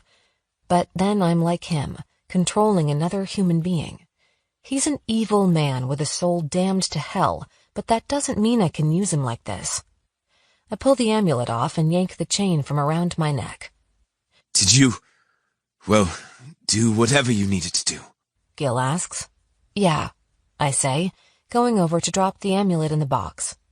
And I saw something else that gave me an idea. What? I smile and look from my guys to Trent and back again.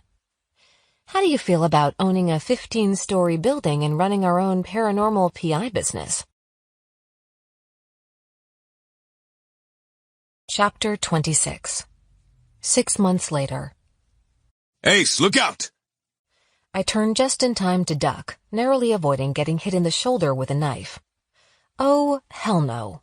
I tried being nice, I tried talking and reasoning, but there's no getting through to a vampire, especially one that hasn't fed in days. That's it, I say, and conjure a fireball. Wait! Thomas yells, jumping down from a broken second-story window, brandishing a dangerously sharp wooden stake. We need to follow him into the nest. Then you can blow shit up. Gilbert says, coming up behind me. And you know I like to watch you blow shit up. That I do, I say, tossing the fireball up into the air. I catch it as it comes back down and put it out. So let's go. We're on the outskirts of town, not too far from the house, which is no coincidence, I'm sure. Ever since I quit my job as a detective to go full-time into this witch business, demons and dark magic have been coming out of the woodwork, which is fine, though we've been busy. There's a root cellar on the north side of the barn. I'm sure the vamp went in there. Thomas says as we silently move through the barn. It's dark in here, and while I'm squinting and trying to see what's in front of me, Thomas rushes forward, still able to see in the dark. Gilbert takes my hand, guiding me through the dark barn. Along with the ability to see in the dark, they've retained their strength as well. Hassan still has his wings, and he doesn't mind using the concealment charm to hide them in public. Jacques dug deep into the magic, trying to figure out why things ended the way they did, and he thinks the magic is still there in everyone, even himself. For Hassan, it was battle power, and he retained his ability to fly and fight.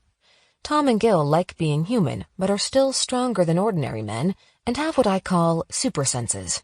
And Jacques, he never wanted power, not in any sense. His senses are higher than most humans, though, including me.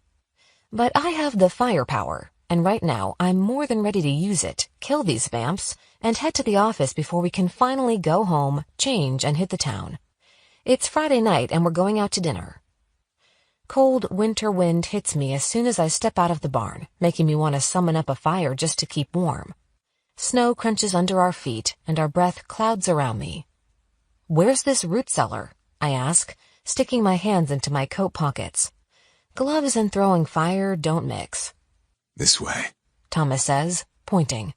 Suddenly he stops, holding out his hand. I see him. I narrow my eyes, unable to see more than a few feet in front of me. Is he going in? Yeah. Gil raises his arm, tightening his grip on the wooden stake. And he's getting his friends. I raise both hands, conjuring the fire. Ready, boys? Tom and Gil stand by my side, holding up their stakes. Hell yes. Hey, babe. I cross the office, stopping behind the desk. Busy today? I slide my hands down Hassan's broad shoulders. He closes his laptop and spins the chair around, grabbing my ass and pulling me to him. Is this blood? Hassan asks, pushing my hair back. Ugh. I wrinkle my nose. Yeah, but it's not mine. He chuckles. So, you got the vamps? 5 of them. Wow. He says, sounding a little disappointed. Sorry you missed out? I ask with a laugh. Maybe. Okay, yes. I don't know how Jacques does this all the time. He misses all the action. He prefers it that way. Normally, Jacques is sitting at the desk, being the behind-the-scenes guy who keeps us all going. But he's working on another project the last few days, and Hassan had to fill in the admin role. I wrap my arms around his neck and lean in. Am I too gross to kiss? You're never too gross to kiss. His lips crash into mine. Or to fuck. Prove it. With a swift movement, he picks me up and puts me on the desk. I part my legs and welcome him between, feeling his cock through his jeans. No sooner than we get started does the phone ring. Sighing, Hassan breaks away to answer. Templar investigations, he says, and I can't help but smile. He was made for this job, and we're doing pretty damn well for ourselves. Word of mouth has a weird way of spreading, and along with our normal cases, we get a handful of people calling and asking us to look into strange things that have happened. Most are just that, strange, but several have led to demons. I slide off the desk and walk over to the window. We're in the office that used to be Trent's, but this place has a totally different feel. We help people now. Using the hidden staircase, I go up to the penthouse, which no one is currently living in, but we still use from time to time. I wash up and change my clothes, meeting Hassan downstairs just in time to close up shop for the night. You look amazing, he says, picking me up and kissing me. How much time do we have? I raise my eyebrows. Not much, but you've always been able to get me off with impressive speed. He lets out a guttural growl and lays me down on the desk. He's going to impress me now. The sound of chimes rings out, echoing through the store. The smell of incense fills the air, and a feeling of peace washes over me like it does almost every time I step foot into the magic store. Hey, Gemma says, looking up from behind the counter where she's restocking little crystal charms. You look good, Ace. I think I've only seen you with your hair curled like 3 times. I laugh. Yeah, I'm usually pretty lazy, but tonight is a special occasion. I run my eyes up and down her. And damn, girl, look at you. She smooths her hands over her dress. Is it too much? Not at all, I assure her. It goes with that flashy ring on your finger. A huge smile breaks out on her face, and she holds up her hand. I still can't believe it. I can. You're a catch, and I'm surprised it didn't happen sooner. Gemma blushes and turns back to the crystals. Nick and Gemma started dating after everything went down with Trent. He was having a hard time taking it all in, and then he just happened to be over when Trent's anti-aging potion finally wore off, and he melted into a puddle of ashy goo. Instead of running away and threatening to expose me as a witch to the entire police force, he stuck with us and still helps when we need him to. And he proposed to Gemma last night. Where's Jack? I ask as Hassan, Tom, Gil, and I move into the store. Lyra followed through with moving to Florida, and we took over the lease on the building. Gemma runs the store now, helping educate the Wiccan community. Jared works part-time on weekends, as much as his parents hate that. In the back with Rachel. How's she doing? I unzip my coat and set my purse on the counter. Gemma makes a face. She's struggling and was asking for her powers to be bound again. I shake my head. Did Jack make any progress? I don't think so. He talks about you too much if you ask me. I laugh and go into the back room, finding Jacques standing by a dry erase board, looking all hot and sexy like a college professor I'm secretly lusting after during class. Rachel is sitting at a table, writing down notes. Since she's an adult, she obviously didn't get placed in foster care or with family like the rest of the kids Trent kidnapped. She seemed to do all right in the shelter setup, but then everything came crashing down. She stayed with us for a while, and now is living in Gemma's old house. She works at the store and is training to go out with me, using her powers and killing demons. But she has moments where the things Trent made her do gets to her, and she wants to get rid of her magic forever. Hey guys, I say. Done with the lesson for tonight? Yes, Rachel says a little too enthusiastically. No offense, Jack. He smiles. None taken. I have a date tonight, she tells us, and gets up. He's completely normal, and I'm so excited about it. I walk her out, making sure she gets to her car safely before heading back in. Nick is in the store, arms around Gemma. Jacques turns the open sign off and locks the front door. How was your night? Nick asks me as I put my coat back on. Successful, I say with a smile. Killed a few vampires. He shakes his head. I'll never get used to this. Hang around us long enough, and you will. I hook my purse on my shoulder and take Jacques' hand. Shall we? Thomas asks, opening the door. I'm starving. You're always hungry, I tease. But yes, let's go. I'm starving too. I look around at everyone and smile. There'll be more demons tomorrow. Evil to fight and innocent people to save. But I have my friends, my family, and for the first time, my life finally feels complete.